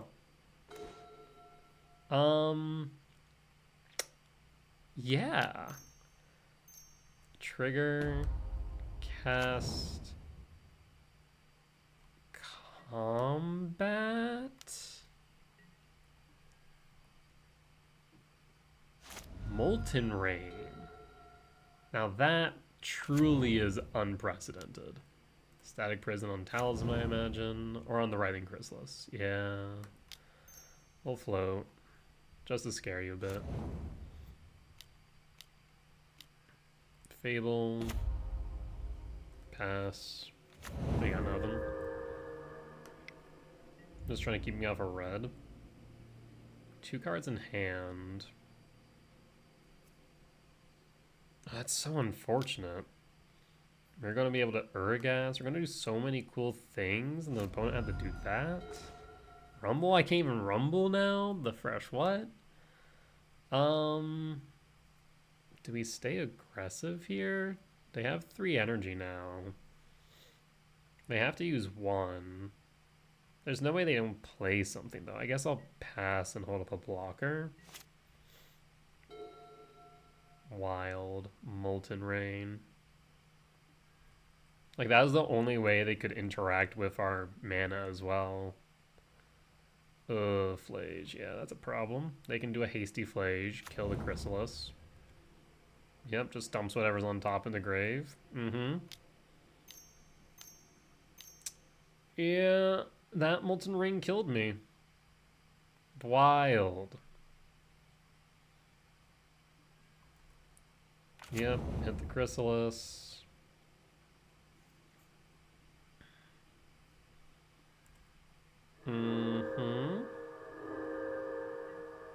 Attacks. Do you float something?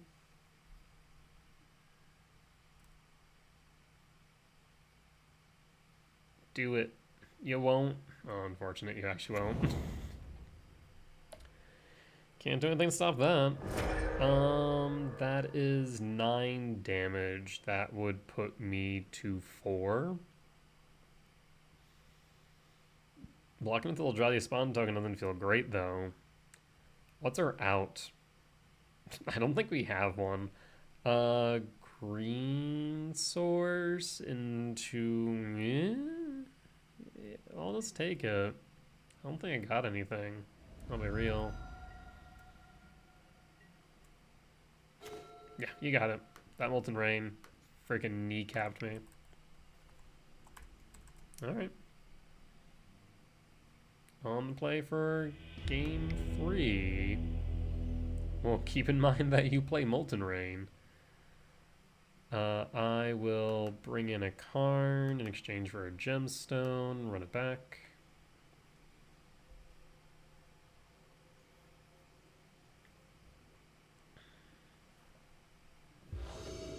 On the play for game 3. We can keep this.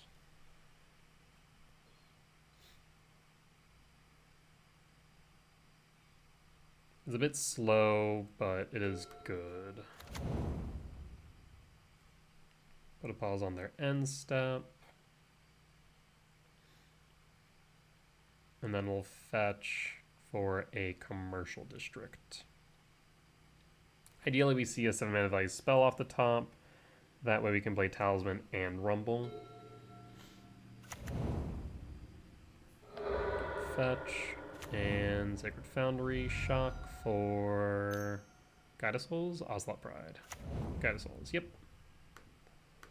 Fetch. Commercial District. Trigger. Top. Draw. Imprint. Talisman. Malevolent Rumble. And grab Eldrazi Temple. Debating on Temple or Chrysalis. Because we'll have 1, 2, 3, 4, 5, 6. But I think Temple is correct just to cover our bases. And pass.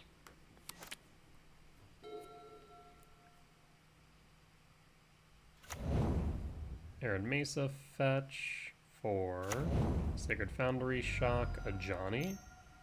Static Prison, so it was correct to do what we did. Yes, that's fine. Ocelot Pride, tempted. They can now grow the guide is the problem, so this return feels ostensibly worse. We'll eventually need to grab Devourer to get rid of it. Yeah. Temple, kick.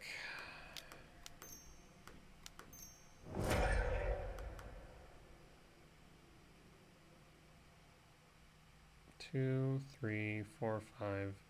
I wonder, do I want to kick? Because we'll have 2, 3, 4, 5, 6, 7. We would be able to cast Devourer next turn if I don't. Yeah, that's probably correct.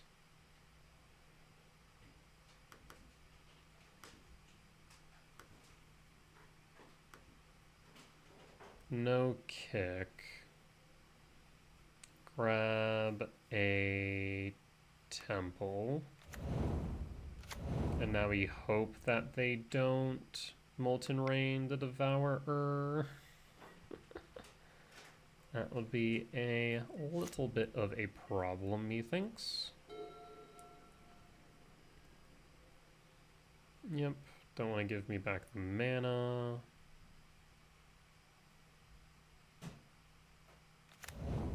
There's a Marsh Flats fetch. If you Molten Rain me, I think we're in trouble. Playing around the Charmal wasn't an option. I guess maybe it was correct to hit the Sacred Foundry. Like, on one hand, the Devour feels correct so we can get rid of this Guide of Souls. But if we got rid of the Sacred Foundry, then they wouldn't be able to... They still would have been able to charm all. Jeez, this Molten Rain actually is an issue. Wow. Attack of Guide. Pride does not proc. So we'll get back our Talisman next turn for what it's worth. Double return. 1, 2, 3, 4, 5, 6. Yes. It will clear our Myco spawn, however.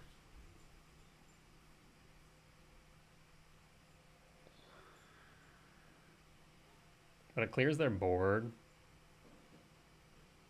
Misty Rainforest. This telegraphs up.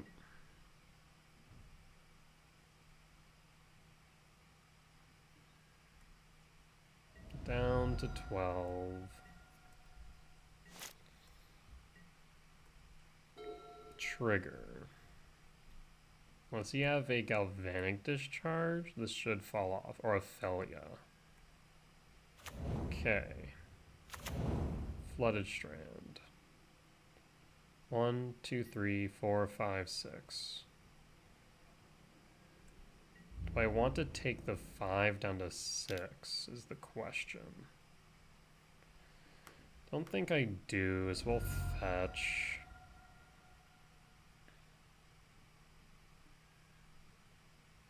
For a forest. 1, 2. Let me actually do this.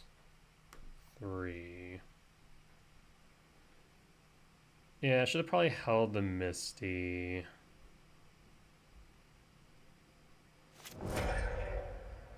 I'm tempted to take the 3 damage here. So that way I can still sweep on second main. Puts me down to 7, theoretical 6. Yeah, that's fine. Where? Rude as hell.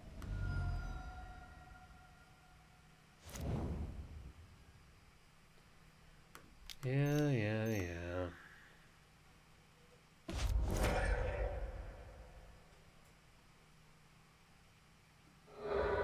Fetch. Unfortunately, it does give them back priority, so now they can cast something. Raven Charm gets rid of my graveyard. That's okay. We're both in top deck mode, it feels like.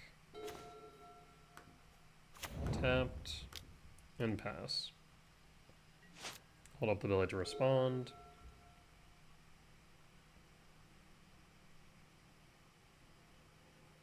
Yeah, that Molten Rain absolutely broke me.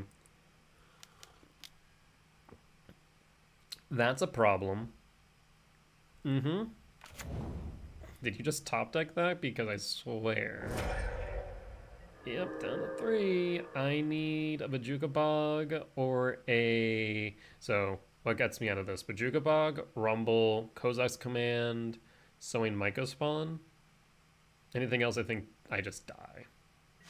Draw. That won't do it. That will not do it. Concede. Rough. Molten Rain. Since when was that in the sideboard of energy? Did it give up on Blood Moon and Charmal? And I guess we can't play around Molten Rain in the same way we can Charmal? Wild. Okay, well. We're definitely out of contention for top 8, as well as I think even top 16 at this point. Now we're just kind of looking to win back our buy-in, if I'm not mistaken. So I think it's an X4 drop. We'll play the next round. Yeah, those Molten Rains. Those are rough. Probably should have... I don't think it would have mattered, but I probably should have kicked the Mycospawn for the Sacred Foundry, but I thought that, like, setting up for the Devourer the following turn made sense to get rid of the Guide of Souls. That way we have a blocker for the Ocelot Pride and the Cat. We get rid of the Guide of Souls, take control of the board, still have a return in hand. Like, that felt correct. Maybe I'm mistaken. Let me know in the comments what you guys think, but yeah, no. Rough game 2, game 3 of Molten Rain. That said, we'll be back for round 5. Alright, and we're back for round 5 on the play for game 1. On the draw for game 1, sorry. Let's see what our opening hand looks like. This is kind of do or die for this challenge. Ideally we go 3-3, should get us in the top 32-ish. If not, then 'tis all for naught. If we do lose this, we'll just scrub out and be back tomorrow for the showcase challenge. Yeah, was talking to some people in Discord. Apparently Molten Rain is a bit of a newer tech that Energy is using, which I'm not a fan of. I'd rather see Blood Moon or White Orchid Phantom or Charmal any day. Molten Rain is legitimately concerning. But looks like opponent may have stepped away from their keyboard, so we'll be back when they return. Alright, and we're back. Hand's a bit meh. Not much. I mean, what makes this hand better? Lab, Temple, sure, but then what? Not really feeling this hand. We'll mulligan. Yeah, we can keep this. So we can go Ugin Lab, Imprint, Emrakul, play Talisman, Ugin Lab. So we can imprint the second Ugin's Lab, or we cannot. I think we don't. And we bin the Airghast. Keep Karn, keep Command for turn 2 plays. Mountain, Faithless, Bins, Bloodghast, Lightning, Skelemental. What the fresh what? Ugin Lab, Imprint, Cast and pass. And pass. So landfall trigger, Lightning Skelly, Polluted Delta fetch, Grip Shock, and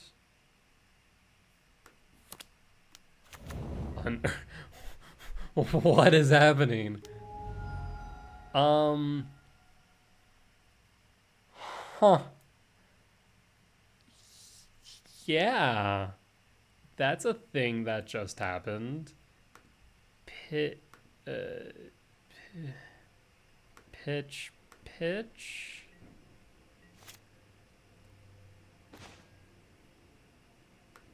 Cavernous Souls, name Eldrazi. Pass. Hold up the command. Shock, or fetch. Shock, Lightning Skelly.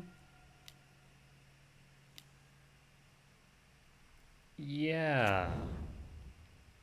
Go to combat. How does trample haste?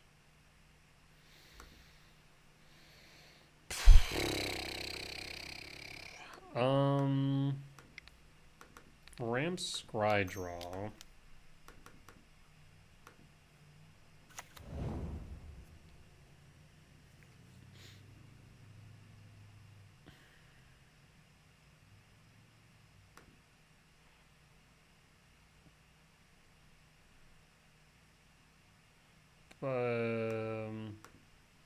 Bottom, top draw,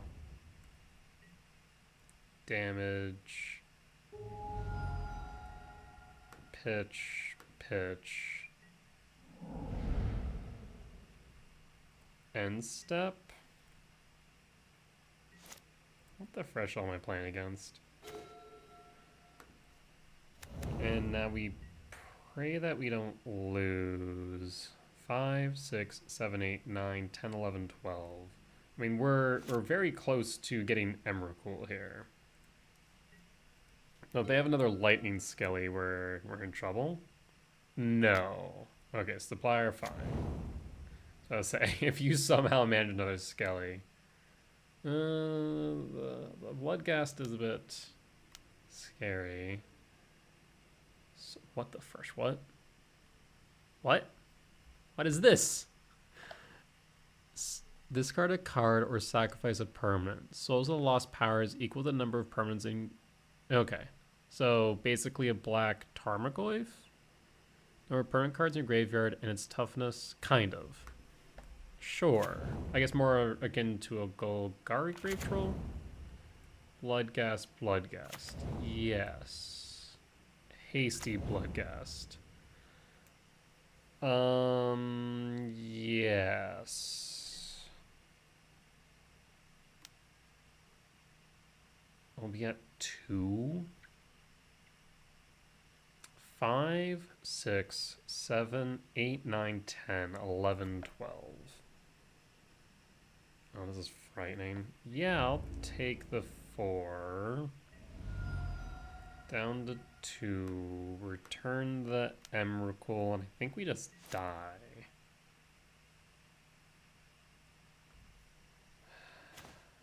Rumble. Go down to 1.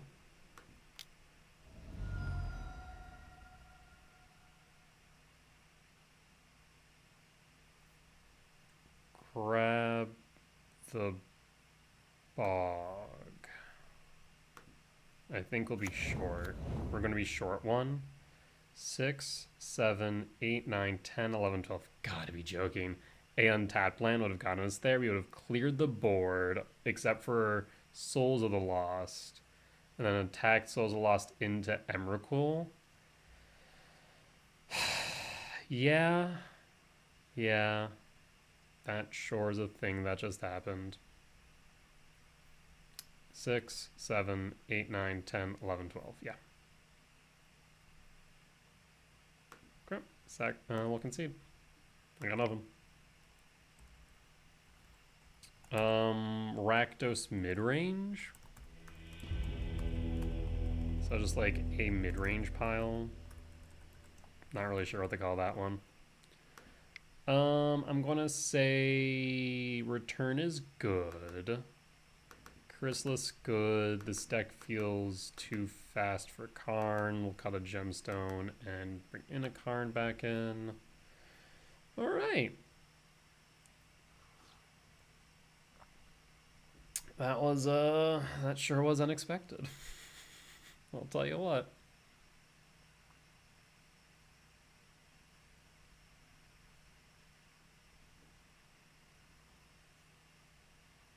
Did I make a mistake when resolving the command?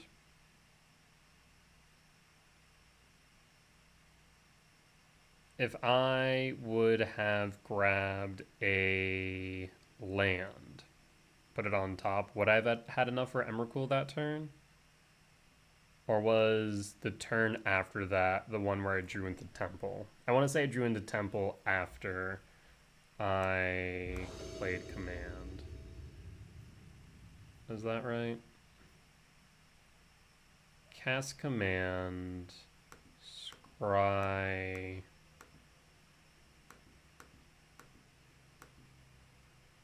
plays Temple. Okay, so I was. Never mind. Okay, that makes me feel a bit better. On the play for game 2, I'll keep this.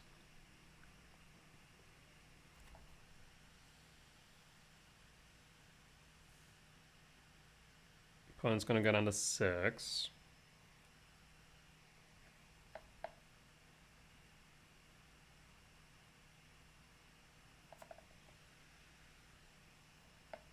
If they do hit us with another Skelly, what do we pitch? I guess Utopia Sprawl? Lab. Pass. Hold up the ability to respond on the off chance that's relevant.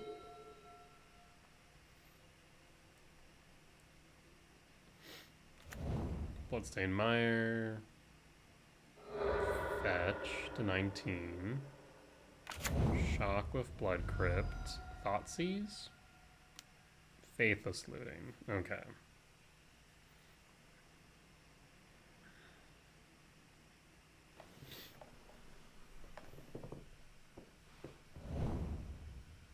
There's Kroxa and a Skelly. Remind me what the escape cost is? 5. Okay. Talisman of Impulse. Temple.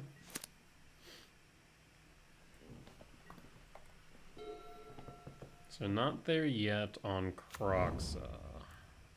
Feeder. Yes. Do you have an Unearth? Bloodghast.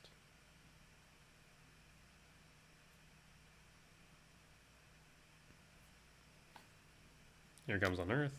Yep. And that's a nope from me, friend. We ain't doing that here. There to you and Kroxa. And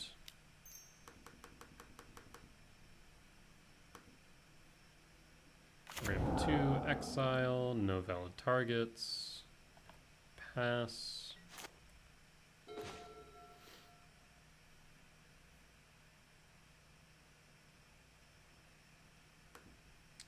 Ugin Lab, imprint, talisman, pass, hold up command. We'll have enough mana for World Breaker next turn. Guaranteed. Bloodghast trigger. That is fine. Fetch with Polluted Delta.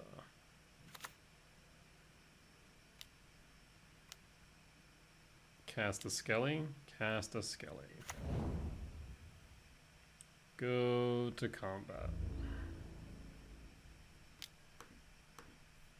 I will... I think I might want to scry draw here and exile.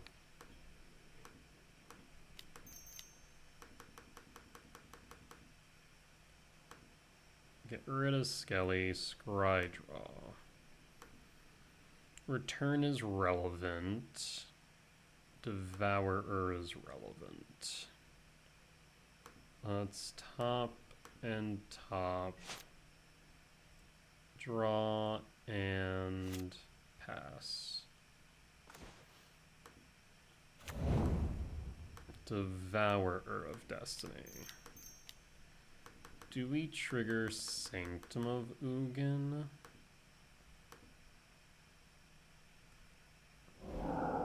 Two, 3, 4, 5, 6, 7, 8, 9, 10, 11.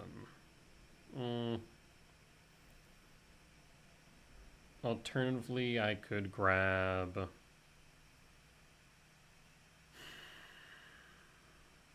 Sowing Mycospawn to get rid of looting from their yard.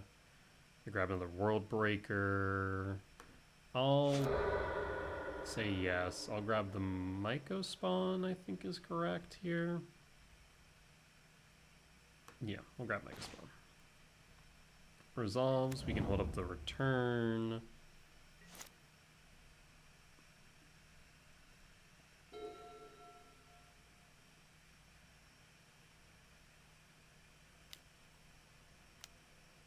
Another one? Another one. Well, we'll block.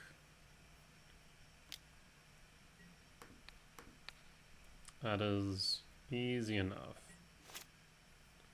I guess 3, 4, 5, 6, 7, 8, 9, 10, 11, 12. Yeah, we still would have been off. Okay.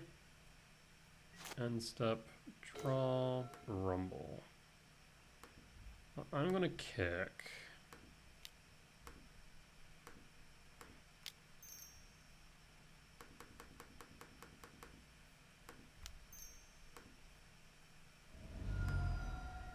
So we'll exile the Blood Crypt and grab Bog. Bog you, so no more Elemental or Faithless Looting in the yard. Pass.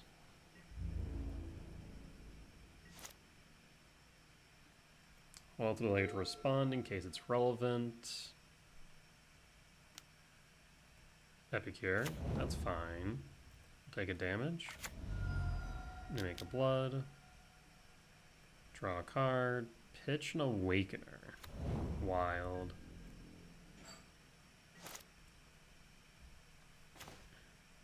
Another Sowing Mycospawn.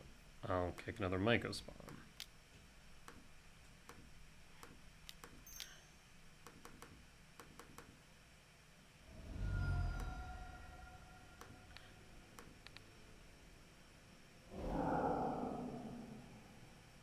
I'm going to shock a Stomping Ground.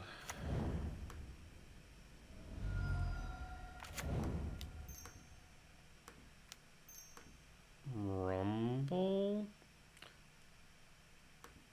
Or do I hold return? I think I might hold return. I'm trying to think of like the off chance shenanigans they could have, but I think I'll just hold the return. We can rumble next turn.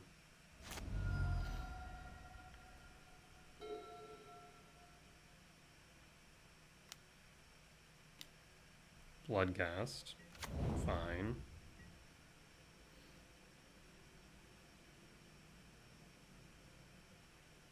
Opponent scoops it up. Or did Moto just crap out? Nope. Okay.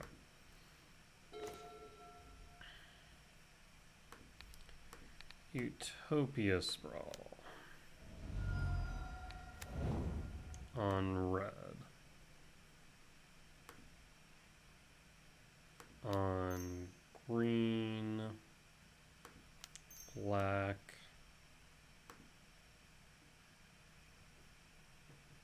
World Breaker.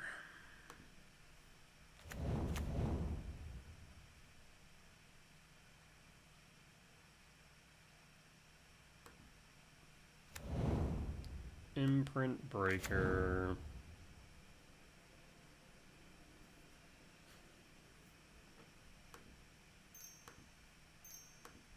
We're just going to Cast, return, go to combat, and pass.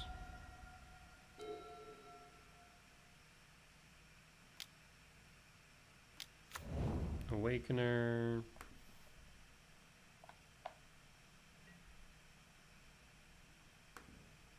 You'll hit me with a Bloodcast? No.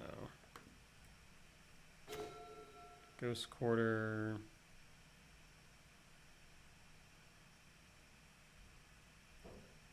Go to combat.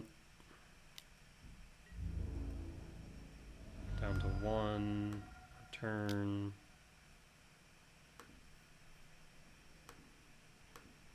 Green, green. Or green, red, rather.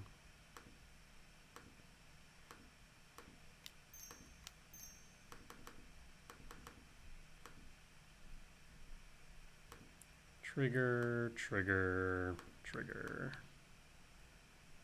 I don't foresee them being able to do anything here. Let's go to their draw step. Ghost Quarter, your swamp. And opponent concedes. Alright.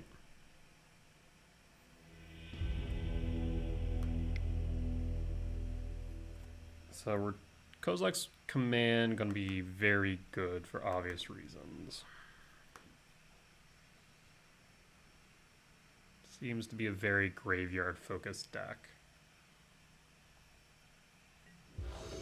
On the draw for game 2, we can keep this, but do I want to reveal the Devourer? Yes, I do. So we'll keep, reveal, pass.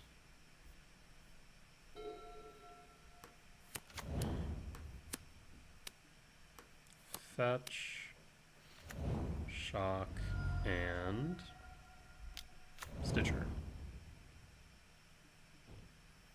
It's a Bloodcast trigger.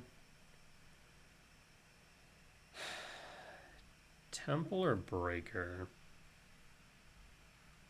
I'm going to say, let's see, 2, 3, 4, 5. We'll be short on for the Breaker, so maybe we go Temple.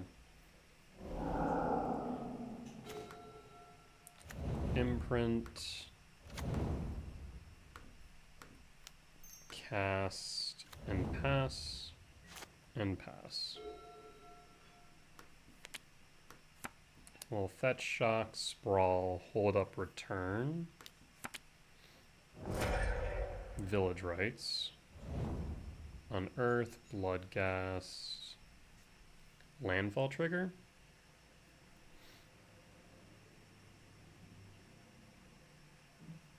Or did they miss their landfall? No, they didn't. I was about to say I'd be shocked if they missed their land drop. Fetch, shock, and Stitcher. Finds a Skelly. Draw. Airghast. Okay. Oh, fetch. Shock. Sprawl. I guess I don't need to do that. We can just hold up the lab plus impulse for red.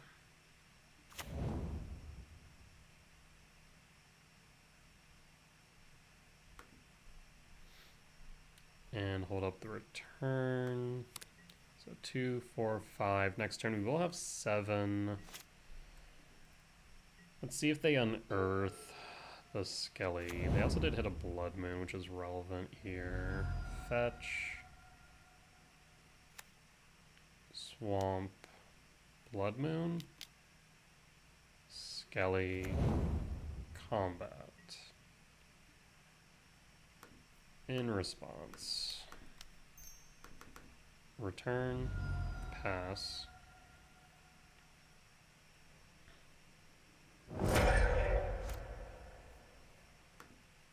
draw.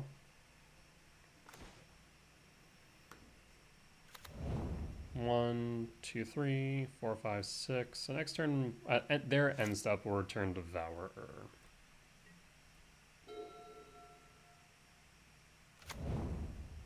Triggers. One, two. Trigger.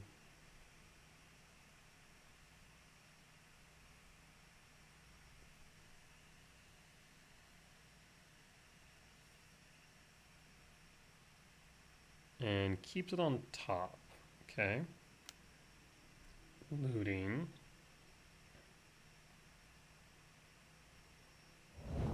Mountain, looting, looting. Unearth.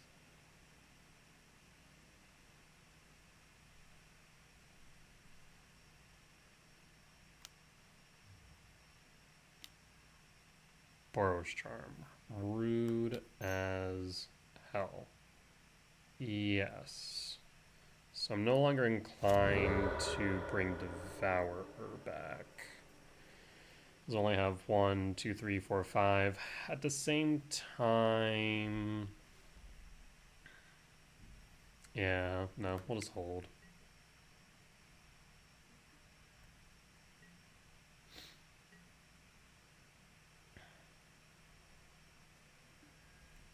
Draw. Play and pass.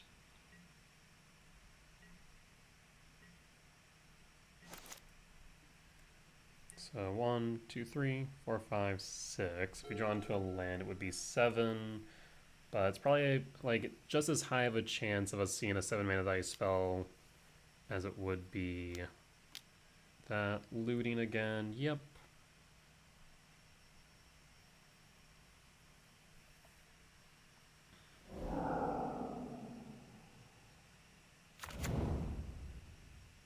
Feeder, Surveil Trigger, Bloodgast.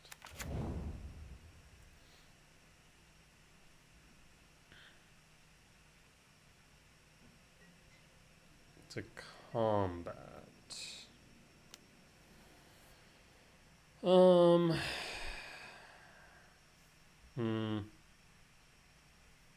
Do we return here? Alright, let's actually look at a few things. Verdant Catacomb, fetch. Commercial District. Trigger. World Breaker. Top. So yes, I will return here.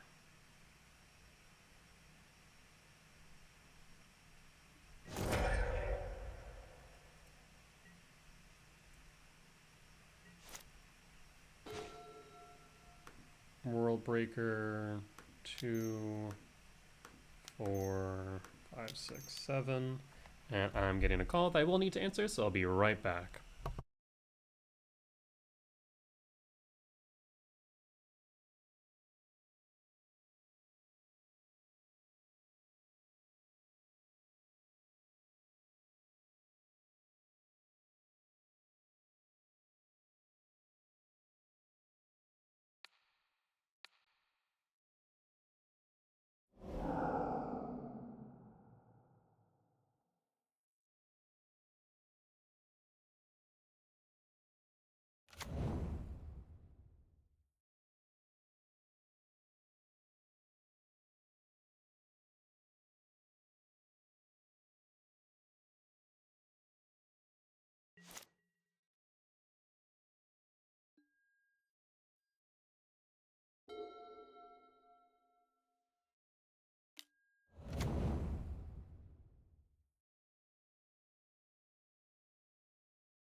Alright, I'm back. I'm the hall director on call this weekend, so just need to respond to that. Question of the day. Do I attack here? 2, 3, 4, 5, 6, 7, 8, 9, 10, 11. So I think we Aragast. Because Emrakul's lethal. So we'll sacrifice Worldbreaker. I'll go red. Triggers across the board. No, I will not draw 3.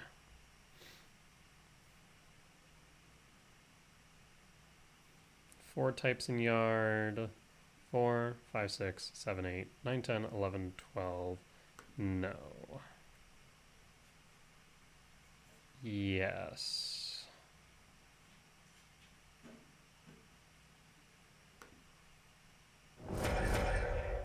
Stitcher Supplier.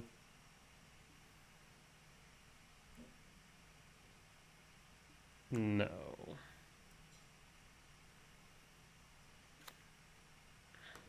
Might as well play the Cavernous Souls on Eldrazi here. And then let's emerge the Emrakul sack. Triggers.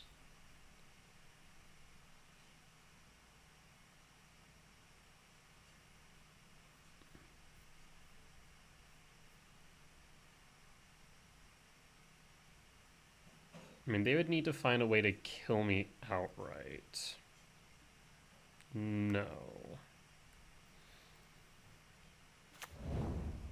Alright, let's see what we got, friend. Fetch. Trigger. Yep, that's fine. Not the end of the world.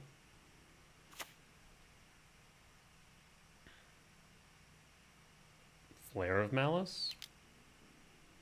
That would be a bit unfortunate. Yeah. So that's unfortunate. Again, not the end of the world, but unfortunate. Polluted Delta. Well, go to main. Play Delta. We will play Faithless Looting. 1, 2, 3. Faithless Looting. Draw the cards. Discard 2 cards. Fetch with Delta. You got nothing. Obnix, Rakdos, Faithless Looting. Honestly, you don't have much left here. The Thunderkin Awakeners are a bit concerning, though. So fail to find. I will concede? Why would I concede? Why would I concede? Why did my opponent just ask if I concede? Is there something I'm aware of? You know what, opponent? Shoot your shot, I guess. They just went, I don't know. Only the good stuff left. I mean, yeah, but that doesn't mean you're gonna get it. Variance is a thing that exists. I appreciate the attempt, though. It was cute. Yeah, Epicure. That's fine. We'll take the 6. 2, 4, 6. Do we want to return Worldbreaker or Devourer? Devourer can get rid of a Blood Gas at the very least. End step. Though Worldbreaker can get rid of that Blood token that lets them cycle their next card. So maybe we do go Worldbreaker. 1, 2, 3. Stack the Commercial District. Worldbreaker. 2, 4, 6, 7. So I can do that, yes. Sack the district.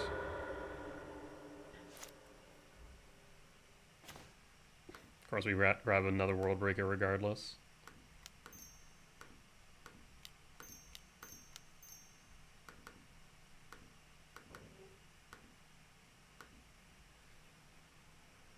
We will return and get rid of that blood token. Yes. I think they only have one land left.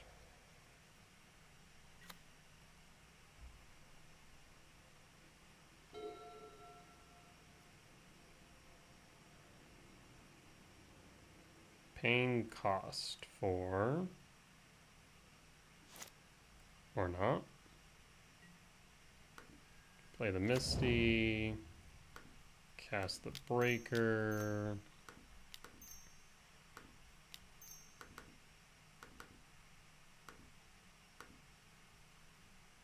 Get rid of a land.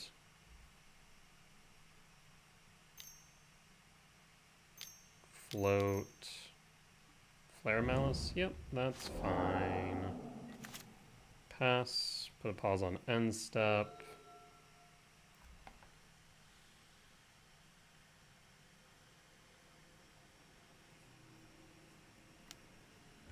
Citrus Supply, you're gonna mill yourself out. Fetch. Forest.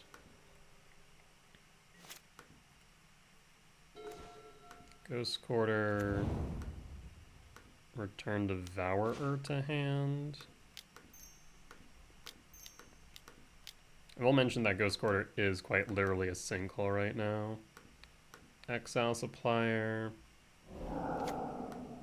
Attack. Lethal's now on board.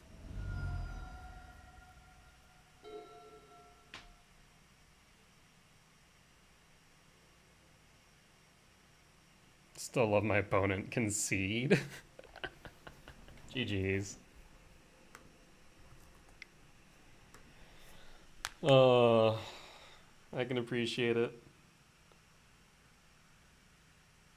Never hurts to ask. But that being said, solid win. Really weird matchup, but I enjoyed it, so that's what matters. That said, we'll be back for round 6. Alright, and we're back for round 6 on the draw for game 1. This hand is keepable. So we will, in fact, keep it. And pass. Swamp. Thoughtseize? Thoughtseize. Well, shoot. Takes Chrysalis, question mark?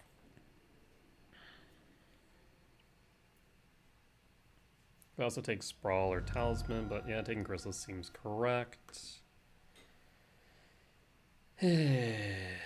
What plays a Swamp and Thoughtseize on 1? I'm going to say Necro. That's going to be my guesstimation. Cast. For red. And pass. And pass. Could be Blink. The Shadowy Backstreet. Fetid Heath. Vel. Play Talisman of Impulse. Play Talisman of Impulse. Pass. And pass.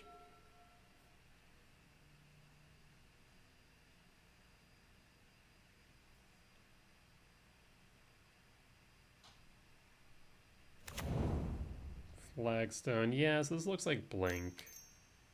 Double black. No, it... What? Bloodcast Spell Bomb. So mid-range pile. Devourer. 2, 5, or 2, 4, 6. Cavernous Souls named Eldrazi.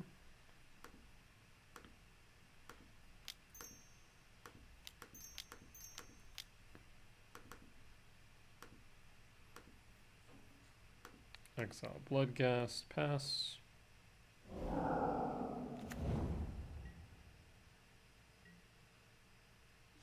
And pass.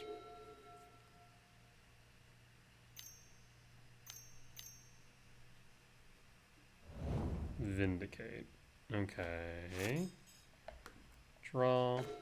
Mycospawn. Kick.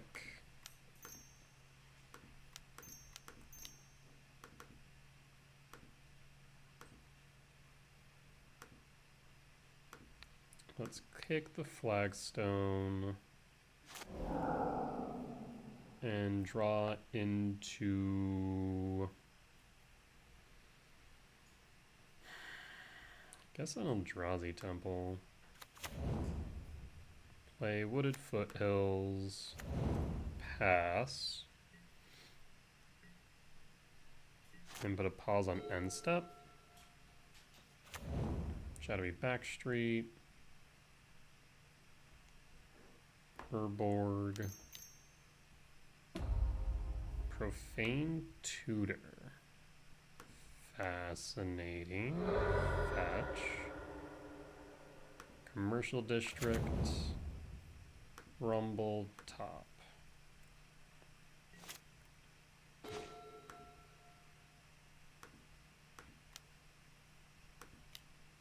Rumble.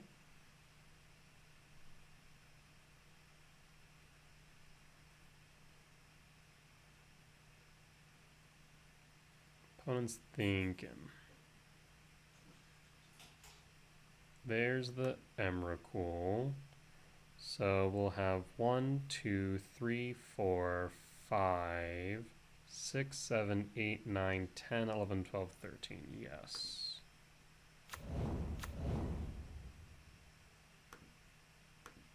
So 4, 5, 6, 7, 8, 9.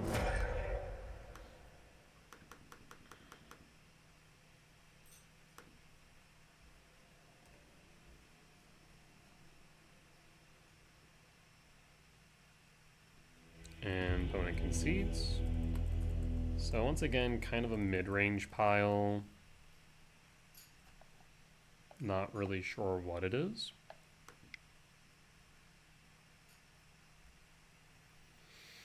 We saw Bloodghast. We saw Vindicate. We saw Profane Tutor, but nothing else. So what do we want? Like, I guess I could bring in 2 Chrysalis, cut 2 Karn, and leave it at that. Like, we don't know if the return is necessary, is the problem. But the Profane Tutor does concern me, so I guess I'll keep a Karn just in case.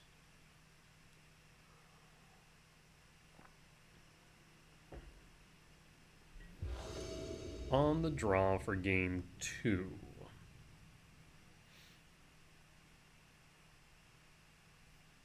At least we presume that will be on the draw.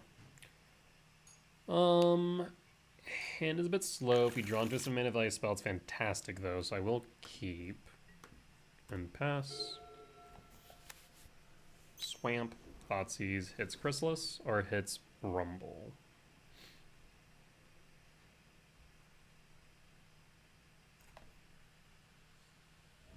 Hits Chrysalis, okay.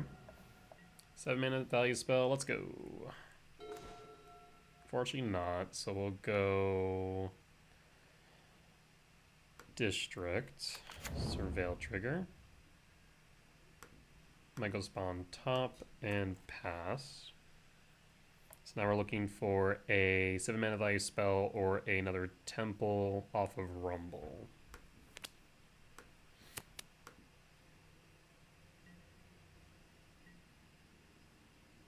And pass. Urborg.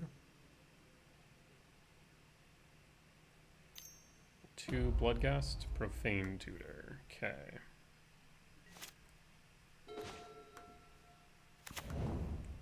Rumble.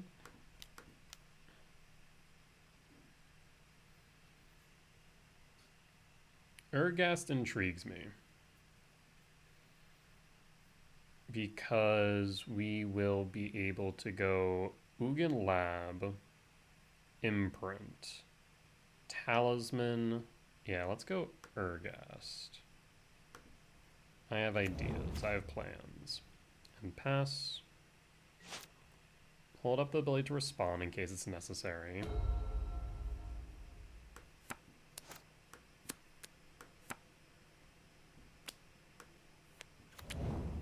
We could also kick the Myco spawn. Bloodghast is fine. We could exile that Mutavault. So, Ugin Lab. Imprint.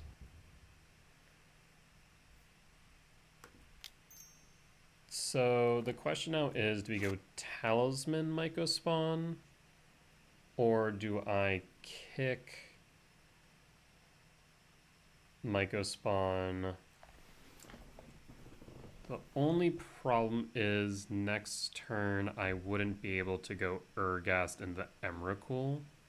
And I kind of want to go Urghast into Emrakul. So we will go Talisman of Impulse. Cast Sowing Myco spawn.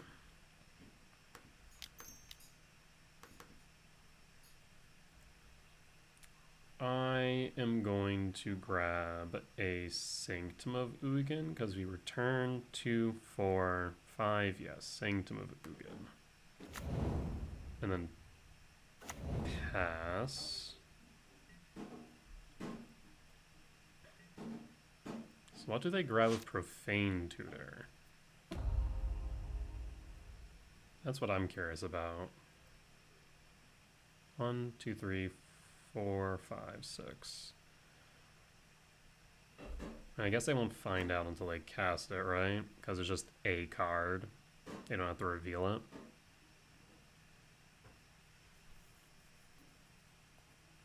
Like, it has to be something combo-oriented, though. Why else would they play Profane Tutor?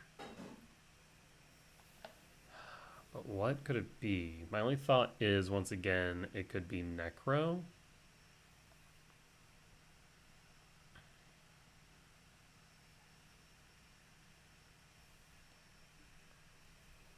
Okay.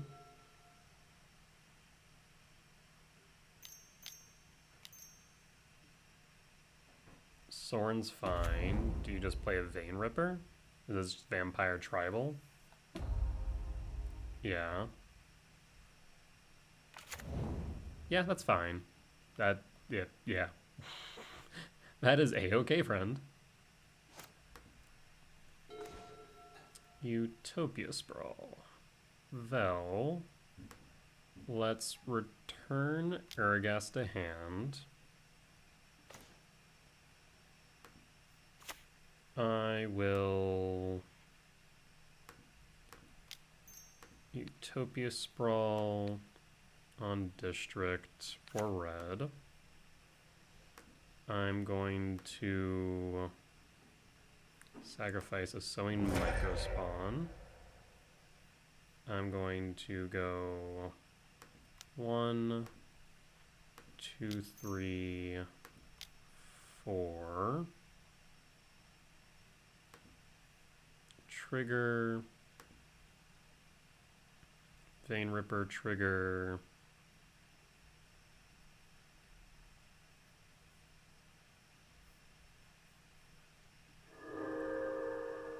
Exile my hand. Did not find Emrakul. Yes, I'll sacrifice it. Grabbing Emrakul. Resolve. 3 card types in yard. Sacrifice Aragast. And 1. Vein Ripper trigger.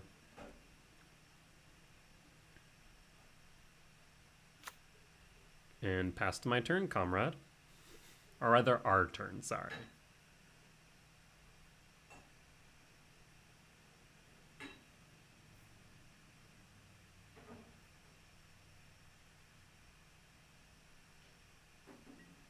I do love Aragast. It's so good. Another Vein Ripper in hand. Smallpox. Well, that's rude. So, how do you want to do this? We draw. First off, we draw. A Thoughtseize. Okay, well. I could Thoughtseize the Vein Ripper from hand. So first, I think we want to sacrifice Vein Ripper to smack Sorin in the face with itself. So let's go to main and start there. Sorin will plus. Yes. Sacrifice Vein Ripper. Trigger. I do have to target me. And then Sorin target self. So Sorin down.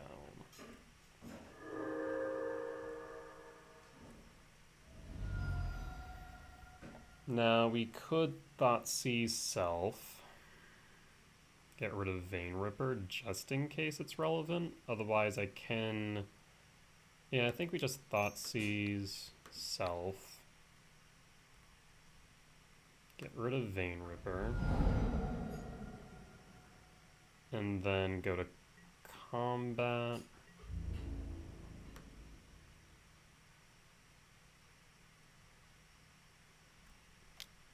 Go to blocks. Do I want a Smallpox?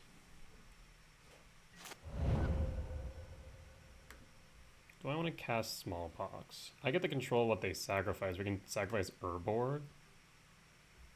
Each player loses 1 life, sacrifices a creature, and then sacrifices a land. You know what? Screw it. We're going to play Smallpox.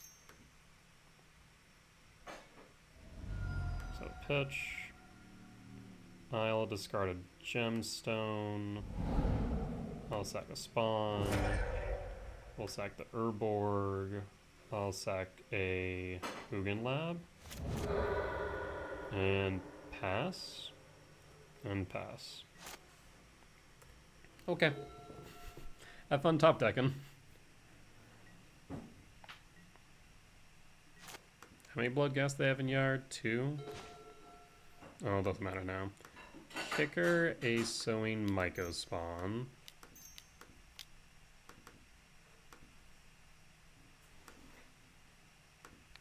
Kick the Swamp. And Bone scoops it up. Bone scoops it up. Alright.